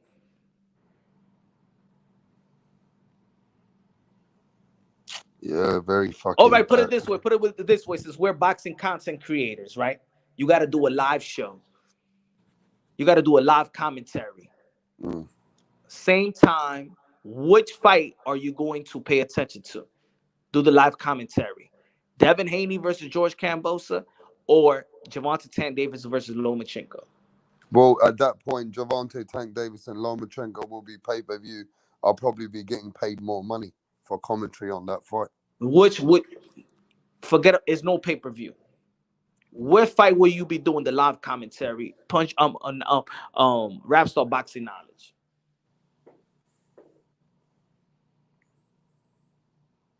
Yeah, but you'd be deflating boxing if you didn't. Now, if you're a boxing channel and you didn't cover George and Devin, that means you also are now deflating boxing too. At I'm that asking you a point, question. at What that would you point though, do? but at that point you are as well. How many people? How But many you're people? not even Yeah, answer the but question. I just asked you a question. Answer the question. What live commentary would you be doing? now if I was feeling in a boxing passion, yeah, I'll be keeping it George Kambosos, Devin Haney for the pride of boxing. Yo, Rasso, why you gotta fucking lie to the people, Nah, bro? I ain't lying nothing. Why you gotta lie to the If people, I bro? felt motherfucking passionate about the Why Queensbury you rule, gotta lie to the people? listen, let me ask you this though, innit? If I felt passionate Don't about lie the to the people, Queensbury man. rules and I felt like the WBC, the WBO, the IBF, you know what I mean? How can you fucking tell me that all belts on a WBA super title on the line, Tank Davis got the fucking Mickey Mouse belt? Tank What? Davis got the Mickey So Mouse okay, belt. so Rap Store boxing knowledge, he would not see the Javante Tan Davis versus Lomachenko. You will see Kambosos versus Devin Haney. Even though that I know that you lying. I know that you lying. But I ain't whatever. lying shit. How All the right, fuck go am I get. lying? I'm telling you, if I felt passionate about boxing and I'm in a situation about commentary, yeah, and I think to myself, wait there, I gotta watch Loma and Tank for the Mickey Mouse belt, yeah? And then there's 4 belts on the line. If I do that live, how will it look? How would it look for my channel and boxing even punch? Yeah. Answer that question, please. I will be covering. I will be covering Javante Tan Davis versus Lomachenko. Even though you're a hard boxing channel. I am a hard boxing channel. I will be So covering you're that so fight. wait, If wait, I wait, need to wait. pick No, no, one, no, I'll no, be wait, covering. wait, wait, wait, Yes. wait, wait, wait. I've known you for a while. And I know you have integrity for the sport of boxing. Are you telling the world Yeah. of boxing right now I will be that if covering Javante Tank Davis versus Lomachenko, and you would too. And the whole world okay, of boxing will want to see that fight more. I so already did the punch poll. Don't be fake, my brother. mm, You will be watching Javante Tank Davis versus Lomachenko. I still gotta watch George Kambosos versus No, Devin you will Haney. watch it. I'm saying you as a boxing content creator, or which live commentary would you do? I mean that's What tough would though, live innit? If you're a commentary you boxing do for your channel though, audience? if you're a boxing channel, you're letting the boxing code down, bro. That's what I would feel though as well. Now, like, what if it's George Kambosos versus Devin Haney versus Now, if you're asking me as a real man and Ryan saying, yo, Garcia, rap, Ryan Garcia versus Javante Tank Davis. now if you're asking me as a real man and say, yo, rap, if Javante Tank Davis and Lomachenko gives you much more views, it does better for your channel, it's giving more bread, then yeah, I might have to think that way because now I'm a businessman. But if I'm thinking in boxing and terms of boxing and I'm a hardcore boxing channel and I'm sponsored, let's say all of a sudden by a boxing brand, then Oh I my! would have to carry the respect of boxing and watch Devin Haney versus George Kambosos. Yeah, right. If I was one of those channels. Hmm. Yeah? Because now you got to remember you're answering to boxing here. You got sanctioning bodies that you're fighting for. Stop faking it, rap, man. Come on, man. Where's the fake though if Why are you're you one of those wasting people's channels? time like that? How the Why are fuck you are we lying to the wasting people? time? Now let Why me are ask you you lying this. to the Let people, me rap? ask you this. You If you lying have to the people, obligation, rap. oh Stop man, the bullshit. the You're fuck is lying to the people. I ain't like man, I Garcia don't give a versus fuck, Javon, man. I ain't like Ryan I don't give a fuck Garcia, what you say. Ryan Garcia versus Javante Tank Davis, or George Kambosos versus Devin Haney on the same night. You got to do live commentary. Which fight you gonna be doing? You gonna be doing George Kambosos and Devin Haney, and not doing Ryan Garcia and Javante Tank Davis. No, but it's defense. I gotta watch both. I can't just say that though. I mean, are you saying that my channel would show that fight, yeah? And I won't show the fight for the 4 belts for a guy going to Australia to fight for the 4 belts, even though Tank's a bigger name in America. You will open. He's I a know. bigger name in You will America. open up the He's a bigger panel. name in America, Yeah, bro. I know what you do. You will open up the panel. You will open up the panel, have people on the panel, and then while they talking about the Devin Haney, you be watching the Javante Tank Davis and Ryan Garcia.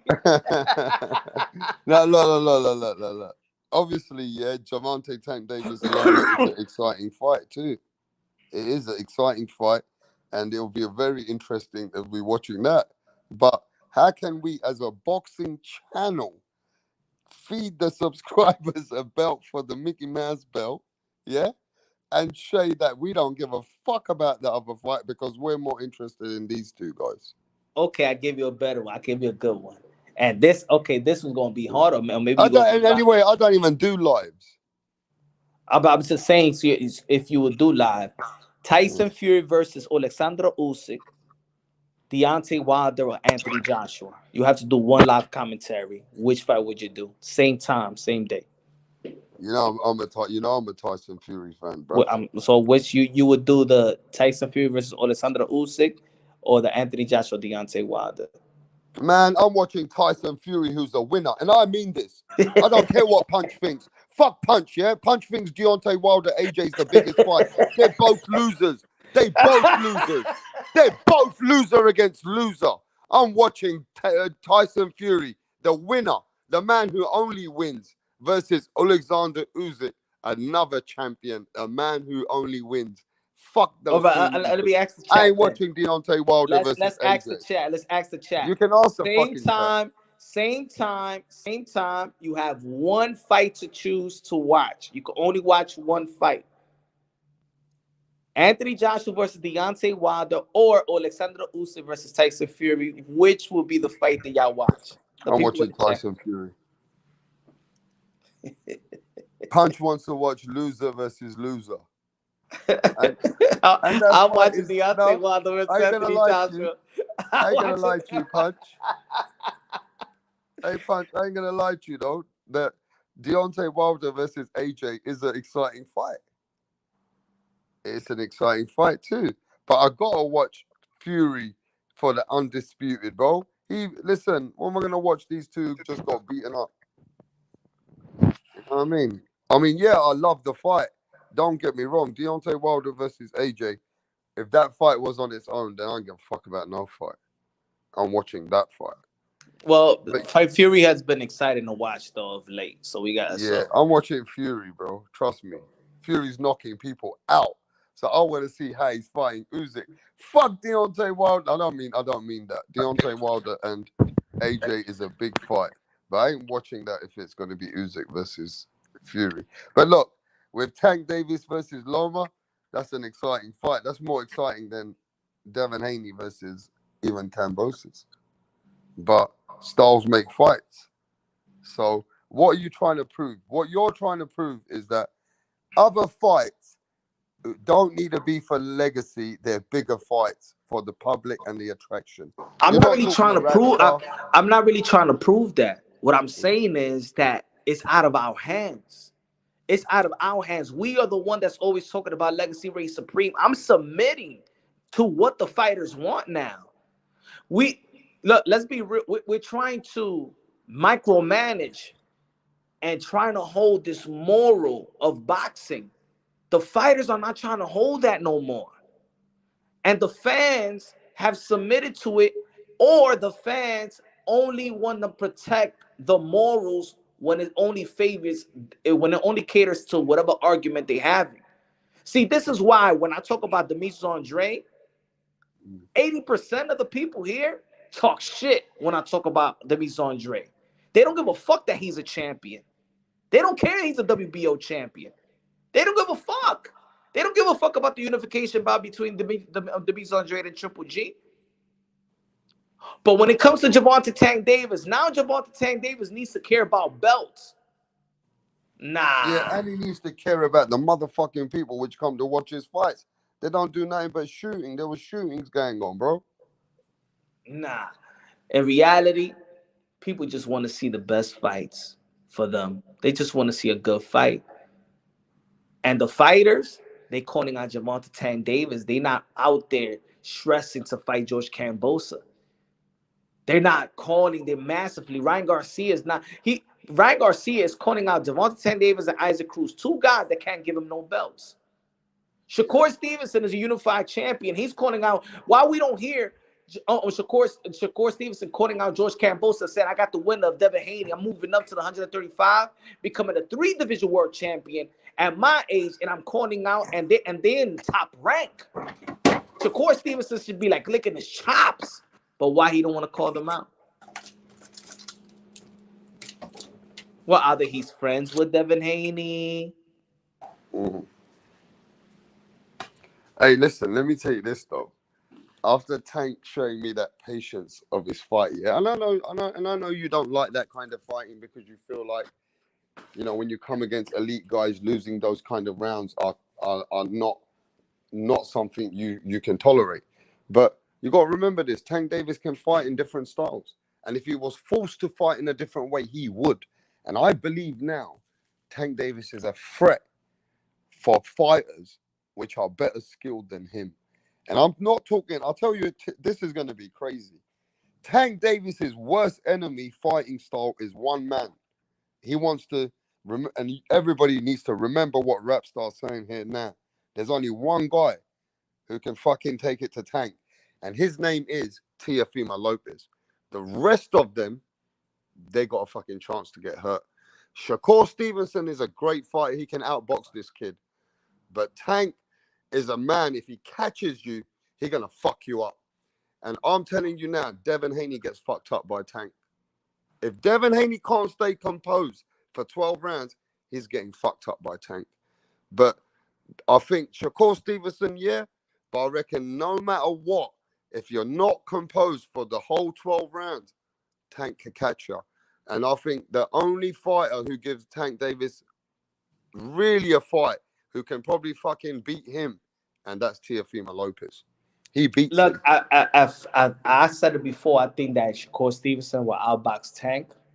I just feel like he's too friendly with Tank. I think he looks up to Tank too much. Yeah, He's but not ready I'm for telling Tank. you, He's not ready for Tank. Tank will be moving. Look, Shakur Stevenson will be moving twice as much as Tank was moving versus Logan. Not to be honest, I just don't. Look, I understand that certain fighters are friends with one another. He looks up to Tank. There's one thing about being friends. He looks up to Tank. Nah, Tank. Now I believe that Tank, you just beat him. He'll beat him. He'll beat Devin Haney too. I think these guys they look up to Tank like if Tank is already like close of being like a Hall of Famer or a legend. To be that's how they look up to Tank like that. Maybe it's this new young dudes the way they think like let's say when I'm coming up and I play ball, I don't look at another high school baller. Nah, man. I'm watching NBA players. I ain't watching trying to be the next college basketball player or something like that. Like And I'm let me tell you watching. this. I know your boy, I don't mean your boy, but I know Ryan Garcia shown love here to Punch Drunk before. But Ryan Garcia, bro, I'm telling you now, if Ryan Garcia takes a shot from Tank a few times, he's even going to get wobbled. Ryan's going to get fucked because Ryan needs to remember he can give it, Tank can take it. But we saw Ryan get dropped by Luke. Now we saw Ryan come back strong. But Ryan keeps himself where Tank would want. Tank will catch him, bro. I think Ryan knows. I think what get people, you know what I'm saying, like criticizing Ryan Garcia is because he knows the business of boxing. He knows that belts don't mean shit. He says it out loud. It don't mean shit. When you talk like that, fans hate that talk. Whether it could be true or not, fans hate fighters or even athletes talk about business. They want boxers to be stupid, and fans just want us. The fans just want to micromanage the fighters and say you should fight him, you fight him, you fight him, you fight him, and that's it. That's what we want to see. Or you're a bum, or you this and you that. Ryan Garcia, straight from the bat, after he beat Luke Campbell, didn't call Devin Haney. He called Gervonta Tank Davis. Yeah. Why? Yeah, I think another guy that can beat Tank, and that's Lomachenko. Lomachenko won't be there for Tank's punches. Lomachenko too clever for Tank as well. That tank yesterday versus Loma Lomachenko, Loma beat him. he won't pass 7 rounds with Lomachenko. What? That tank yesterday won't pass 7 rounds with Lomachenko. You think Loma stops Tank? That tank that I saw yesterday, yes. Nah, but you know Tank would develop to a different fight and fight a different fight. How He it would take? fight a How different fight. let me? How do you develop as a fighter? How do you develop? Look, Tank Davis fought Rolly in a way that he wanted to fight Rolly. What Tank's about got more Isaac in it. Cruz? He had an injury, you know that. What about Mario Barrios? That was the way he wanted to fight him. What about Leo Santa Cruz? Same way. He wanted to. He was able to just weather the storm, take some rounds out, and then So Lomachenko is the guy that you could take rounds off. Lomachenko is the guy where let me get hit. Lomachenko is that guy. no, You think that Lomachenko is the guy that you're gonna fall behind in the scorecards and just catch up and outbox Lomachenko and catch up on the scorecards? no. Tank gonna have to try and pressure Lomachenko after round 8. Tank got to And try. look, and I'm saying Tank is special. What I'm saying, that Tank yesterday, I'm a fan of Tank, bro. I'm seeing a slippage on defense, and I don't feel like it has to do with he can't be a better defensive fighter. Is that when you're getting in the ring and you're going to training camp with guys you know is tailor made for you to look good time and time again, up to the age of 27 right now. Remember, he's taking a step back, not taking a step forward. He's had a whole new training camp to prepare for an awkward fighter that really is not skillful like that. You're downgrading yourself. That is no development for a Gervonta Tank Davis. So you're going after Rolly Romero. You're going after a camp of Rolly Romero, after a camp of working on Isaac Cruz for a short period of time, and then you're gonna go to a seasoned Lomachenko who just stopped Nakatani and made Richard Comey look like one basically almost every round, and then all of a sudden you think you're gonna turn it up on Lomachenko. But hasn't Tank showed you that he can fight in different styles? Hasn't Tank showed you that he knows how to? No. He's just telling me that his power is bailing him out when he's getting outboxed. That his power is No, but the it's not just eraser. his power. With Isaac Cruz, he showed you he can move around, and even though he got injured, he showed you that he was able to, fight in a way that he could just get out of that, danger zone, and then he was able to outbox him, right? Yeah, and people thought that, and there's people out there that feel like he lost. But what I'm saying is, do you not think that when the time gets to the point when, when they say, yeah, when it gets to the crunch, Tank Davis got something in his tank, in it? You don't think after all that maturity, all those fights he's had, all the styles that he still has fought, yeah, he might not fought elite, but you know that he's got learned and developed as a fighter.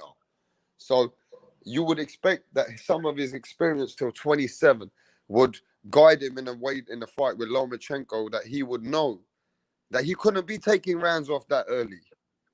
That he's got to be in a fight. He's got to be able to engage. He's got to be able to hurt Lomachenko. He's got to be able to show Lomachenko no respect. He can't show that respect to Lomachenko. Do you think Tank Davis is that kind of fighter that just can't fight that way? Not right now. What do you mean right now? He's nearly fucking 30 years old. Yeah, but that's why I mentioned he's 27 years old, going to be 28 years old, and the preparation hasn't is not he's not developed. He is slipping in defense, and if I'm not the only guy that can't see that. He's getting hits way too much, bro. But then, okay, now we're talking about you mentioned all these names. These names got nothing really on Lomachenko, bro. And he's getting hit, bro. Yeah, but he The can only take. thing separating from him, he's doing what Deontay Wilder is doing now. That's what he's doing. But In my what? opinion, that's just my opinion. I Yeah, feel but like he's too good for it. I feel like, I think he's getting too comfortable with his power. They said but that did he only threw. They said, but and you did know that. Rolly really? Did Rolly really? Was Rolly really landing on him? Tank Davis was doing a lot of defense, bro. Those punches wasn't really landing on Tank. Nah, it was landing. It Nah, was landing. Tank Davis was moving. Then it wasn't landing. Then you go with the scorecard of 49-46. Then if it wasn't landing. But punch Tank was moving away with the punch. Look, it wasn't really landing, and he was using a lot of defense. He was punching him, and it was hitting his gloves, hitting his arms a lot. I don't know. I just see what I see. His defense Okay, tell me how many. And I'm not asking you. I'm asking the chat. How many hard shots you saw Tank get hit with yesterday? And more I'm saying than hard, mean like hard shots. more than he gave. I remember clearly, no more than flush hard shots. I'd say 5, 4, 5 in the whole fight. And I'm even giving those flush jabs. Tell me some hard shots. I only saw 2 hard shots where Rolly tried to throw those punches where he caught Tank a little and then he followed up with another punch. And I didn't see no more hard shots. So you felt like one of the The jab, scorecards. So you felt that he was winning the fight. Gervonta Tank Davis. no. I said that You Rolly had it was even using. going to you had it even going to 6. No, I had Rolly winning. Why? I mean, you're only counting Because 5 hard because shots. Rolly was What else he still wasn't doing? because Tank was still doing a lot of what's it called, moving around, getting away from shots. Yeah, Tank was trying to land some punches, but he was missing a lot. And Rolly was still very consistent off that jab. And because Rolly was still using the jab a lot and then trying to punch with the jab and coming forward, Rolly was still able to win the rounds because Tank wasn't really doing nothing too much. He was just, he was looking very, very, how can I say it? Tank was looking very analyzing, like. So you mean that? So what you're trying to say is that Rolly was Tank was landing. doing a Terence Crawford little bit So yesterday. Rolly was Yeah. landing the jabs and then landing the most power punches. That's what you're saying. Well, obviously to the arm. Rolly was still trying to punch to the arm. He was trying to land a little bit, to the glove, close to the head. Rolly was. Do you look at yesterday's fight and say that Tank is ready for Lomachenko?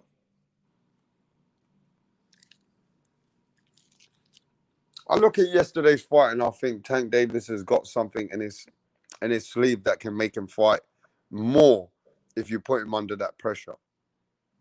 Taylor Bell in the building was good, brother. I mean, yeah, he's got to be ready. He's got to be ready. If he ain't ready now, he's never going to be ready. I mean, yeah, he hasn't fought the top guys at lightweight, but look, man went to 140, fought that drained out Barrios. I know Santa Cruz is a 122, but still Santa Cruz was the skilled fighter. I'm saying that Tank Davis has got to be ready someday. And who do you want to put him in to fight Lomachenko? Who does he need to fight to prove to you that he can fight Lomachenko to you? Who? I'm not saying that he can't fight Lomachenko. Isaac Cruz. I'm saying that he is taking. I'm saying that at this stage of his career, and this fight that the fans was watching and was entertained to watch this fight because of the lead up to the fight, but in reality, let's come back to the world now. Let's come back from the clouds. At this stage of Gervonta Tank Davis' career, a Rolly Romero fight was not supposed to take place. Rolly Romero is not a top 10 lightweight. He is not ranked in the IBF, WBO, or nor WBC. Yeah, we know.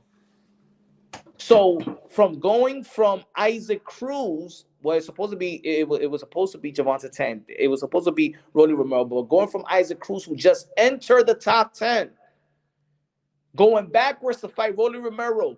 You didn't have to fight Rolly Romero. Before that was Mario Barrios. Before that was what? Gamboa.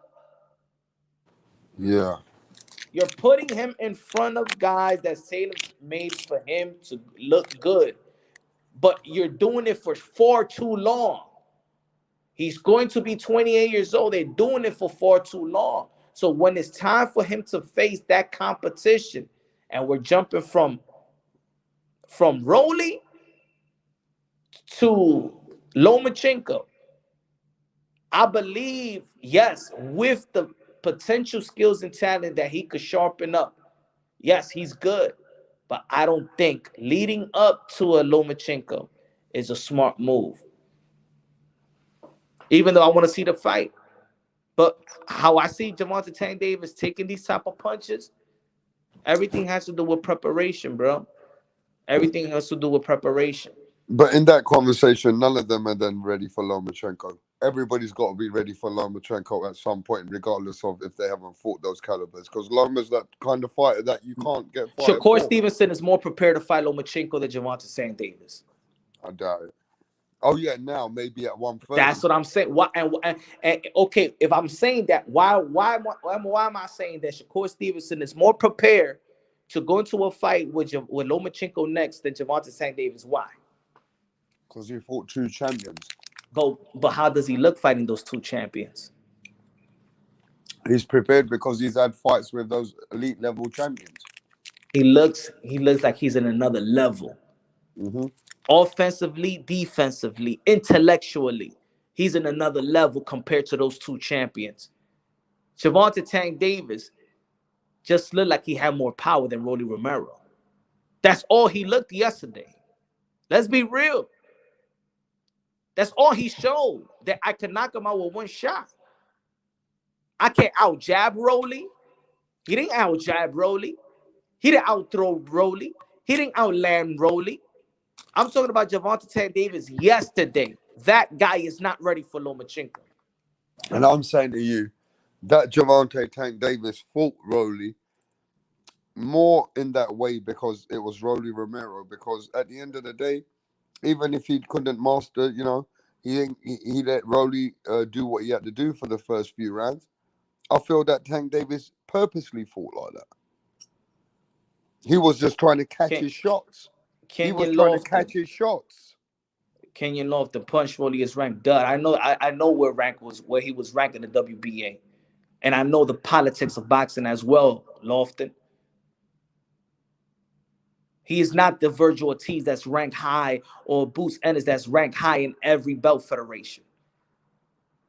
We all know why Rolly is where he's at in the WBA. Let's not play like we don't know the sport of boxing. Let's not play the sport of boxing with me. Y'all talking to Punch Drunk Boxing. Y'all ain't talking to some other channels. Rolly Romero is not ranked top 10 overall in the lightweight division. Anybody could put anybody in any belt federation the way they had Rolly. Let's not play the fool, man. We're playing the fool right now. It's too late for that shit.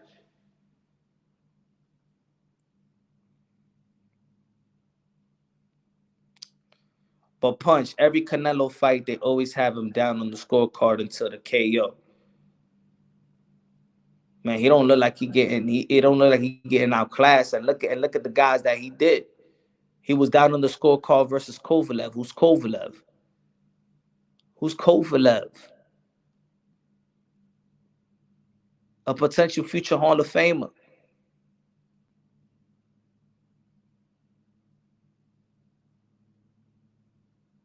So what you're saying is basically Tank Davis and the style of fighting. His defense is taking a dip.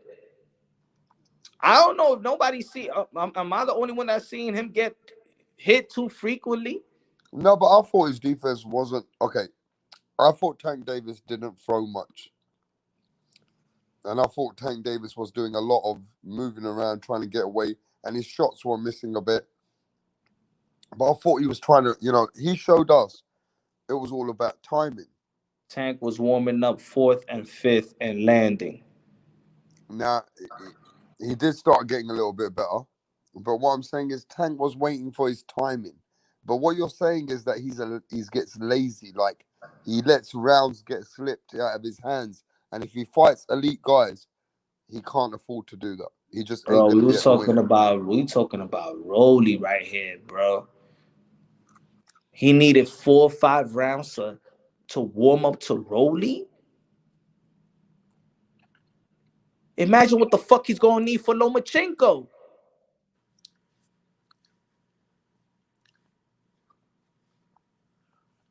You think gonna need for Teofimo Lopez? And let me tell you this. Lomachenko tried. Let's put it this way. Lomachenko tried that shit. What you think? What Lomachenko, the master boxer, Let me tell the you this, master though. boxer, high tech Lomachenko. But let me tell you this. It Tank was too Davis late for knows. Lomachenko. So Gervonta Tank Davis can't even play that shit with Teofimo Lopez.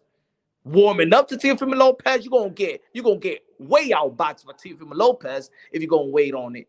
Punch, Warm let me up. ask you a question, though. God here, man. Y'all Let ain't me seen what ask. I'm saying, bro. He was getting fucking outboxed by Rolly Romero. But Punch, let me ask you this, though. What fighters do you think Tank Davis comes forward with and not move around on his back foot? Now, if Tank Davis fights Loma, is Tank Davis moving on his back foot? Is Tank Davis moving around in the ring? And Loma's the one coming forward like Rolly? Now, if Tank Davis fights Devin Haney, Tank ain't moving on the back foot. It's going to be the Tank Davis like Leo Santa Cruz fight. Tank Davis coming forward. Now, what I'm saying is the only man he's going back foot and doing the same thing like he did with Rolly and like he did with Isaac Cruz and a few others is going to be Teofimo Lopez. Because if Tank fights Teo, Tank ain't going to stand there. Tank's going to move around trying to get away from that and try and analyze and get his timing. Tank's going to try and get his shots off. So the different fighters are different styles. Now, if he fights Lomachenko, is Tank Davis going to be moving on the back foot, Punch?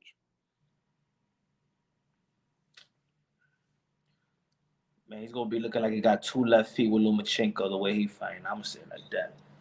No, but that's what I mean. Different fighters or different styles. Loma coming at angles, not forward. That's right. But who's going to look? We saw Tank Davis moving on the back foot against Rolly Romero, right? Like Punch said, he was getting outboxed a little bit. But there's not many fighters who are going to push Tank Davis like that at that level. Isaac Cruz was Maybe pushing him. Teofimo Lopez. Isaac Cruz Maybe, was pushing him. yeah, but maybe Teofimo Lopez will push him. Two different type of fighters. 2 different type of pressure. Isaac Cruz, and Rolly Romero was pushing Tank Davis back.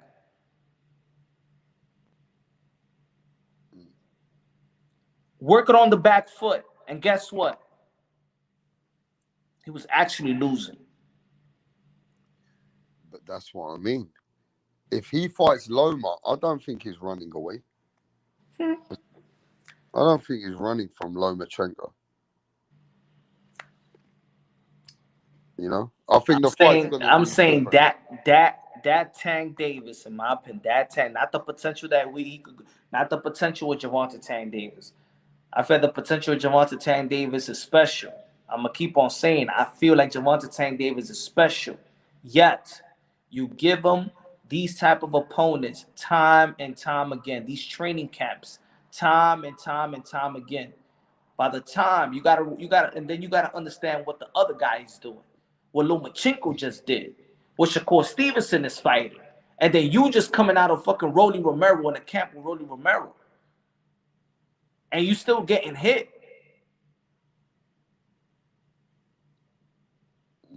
You getting hit, bro. You getting hit. Yeah, I know. You've been saying that for the last few fights, actually. We just getting overshadowed by the highlight reel.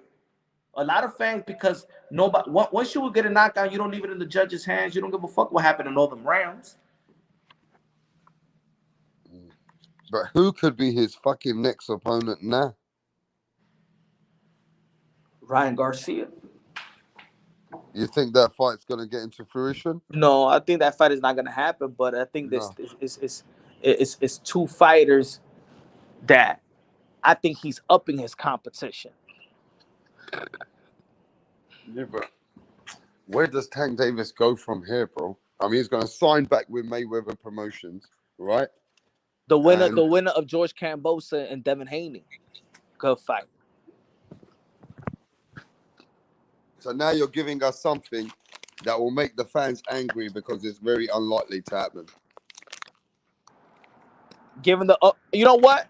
Javante Tank Davis versus, since they in PBC, I think a rematch will do good. Javante Tank Davis versus Isaac Cruz, the rematch. Wow. I think that'll be good. I think it'll be good for Javante Tank Davis. It'll be good with the fans. I think it will sell. I think they'll go pay-per-view again, and now people will come with even a better storyline, because there's people out there that feel like Isaac Cruz beat Javante Tank Davis. I don't feel like that.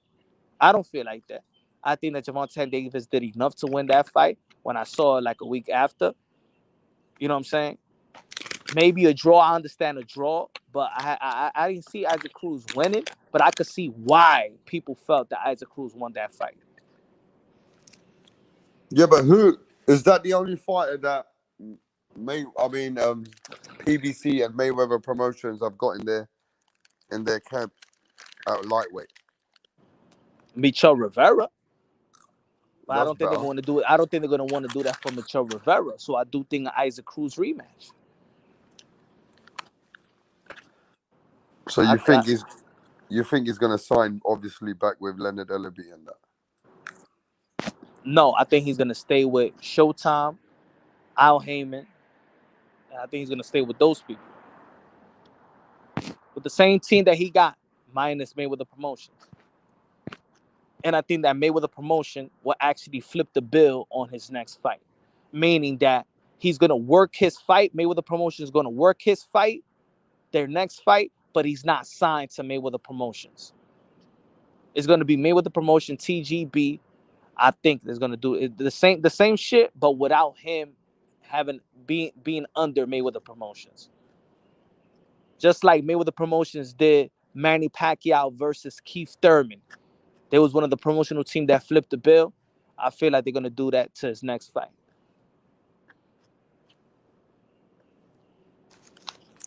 Well, the main thing is he's a big attraction anyway. So Showtime are definitely going to be putting more money behind Tank Davis, building him. But you know they got to bring a dancing partner, Punch. They can't keep selling it like this. I feel They're like gonna. It fans. don't. It don't matter. It's selling. What we want from Javante Tank Davis, we don't. Yo, forget it. For how many? Come on. For how many years we're begging? Oh my God, we want to see Javante Tank Davis in a good fight. He is selling out the Barclays Center. They don't give a fuck. And the people, they're gonna do what we're acting like we know. We don't. This what makes Leonard Ellaby talk the way that he talk. When he's saying, "I keep on telling you guys, but you guys, what's the number? I keep on telling you guys." He said that there's way more fans than hardcore boxing fans. The boxing industry don't give a fuck about the hardcore boxing fan. It's not enough of us, especially in America, for them to dictate their next business move, because what we want to see is not enough of us. It's not enough of us spending money. That's the real shit. The hardcore boxing fans are the weakest fan base of all of sports. The But it's hardcore. I'm talking about the hardcore. but is Tank Davis fans hardcore boxing fans? No. Not a lot of them, no. They're casuals. That's why they don't give a fuck who he's fighting next. That's why they packed it up. You think fucking Madonna know who the fuck Rolly was? You think Madonna cares? Yeah, what the fuck was Madonna doing there, bro? Just like everybody else is doing. Michael Strahan, do they follow fucking boxing? They don't fucking follow boxing. Fucking But they're Madonna's a hype. When they fucking hype, Tank they know Davis who fan. Javante Tank Davis is, and they're willing to see Javante Tank Davis. And what they see and hear is the highlight reel. And he's doing a good job in every outing to get those type of knockouts. So when he is not doing good, we know Gervonta Tank Davis, you shouldn't be getting hit by Rolly. You shouldn't be getting outboxed like that by Rolly Romero. But once you hit him with the knockout, everybody forgets. Who gives a fuck? Nobody even give a fuck about the count. Nobody cares that, oh, it could have been a premature stoppage. Man, let's go to the next fight. That's it. We want to see Gervonta Tank Davis. Let's go to the next fight. We can't wait to the next event. That's it. So you think this guy just sells no matter who he fights? Don't matter, man. Yeah, they proven it. He's proven that he could sell. He don't need nobody to make money, to make a living off boxing. Gervonta Tank Davis doesn't need nobody. He don't need T.O. He don't need Ryan. He don't need nobody. He could keep fighting these guys for the next 3 years. That's what he's been doing. The next Yeah, how, fight, it might be sold out in whatever city. yeah, but how sad is boxing, bro? Then that means boxing doesn't even have to have any fucking real fights. They Is can it only. sad when a guy, but think about this, for the hardcore, for us, but is it sad for the people that seen Tank? Regardless, I told you a long time ago how PBC, how they run their fighters. They are like artists, like music artists. They depend on Gervonta Tank Davis fan base. They depend on the people that want to see Gervonta Tank Davis. Just like if Jay-Z going to a concert, he don't give a fuck about Adele's or Elton John's fan base. He's going to have a concert because of Jay-Z fan base, hip hop and shit like that. The same way they do with the fighters. They're depending on Gervonta Tank Davis. So when it's almost $80 to buy pay-per-view, they're not depending on the people that don't like Gervonta Tank Davis. They depend on his fan base. And they come out to watch him every time. Now my other question is, we didn't see Mayweather, and Leonard Ellaby said he had an emergency. Do you believe that? I don't know. I don't think so because he was in Dubai. I don't think that he was not talking about this fight, so I don't think that he was ever gonna come to this fight. I think that Floyd Mayweather, what he don't understand is that you're not as irrelevant as you think you are. But He do you didn't think? show. I feel like he didn't show up because he was trying to probably saying in other words that let me see if you could sell without me. You ain't gonna sell, man. Nobody give a fuck. Everybody came out to see Gervonta Tank Davis. They don't care about Floyd. Let's be honest, and Floyd is getting to that point. Ain't nobody really caring about you, Well, we Floyd. didn't need Floyd in it. Fucking Madonna came instead of Floyd. Ain't nobody cared about Floyd, man. Ain't nobody But hit this him with is the. the first Ain't time look. Only Floyd. one person asked where Floyd was at throughout the whole night. Only one media personnel asked where Floyd at, and if that person didn't ask it, I don't think that nobody else is gonna ask that question. To be honest, everybody was still thinking, how come Floyd hasn't come? A lot of people were thinking in the back of their head. Because probably it's the first fight. They'd be like, "Oh, it's kind of weird," but at the end of the day, Yeah. he's not as relevant, bro. He's not. No, I hear you. Nah. But it was a bit weird not to see Floyd Mayweather there. Yo, man, I'm about to turn this live off, man. Yes, sir. Everybody, man, thank you for tuning in, man. Thank you for tuning in. Yo, Yes, sir. catch you on the back. Catch you on the on the next live. Love y'all. God bless. On to the next.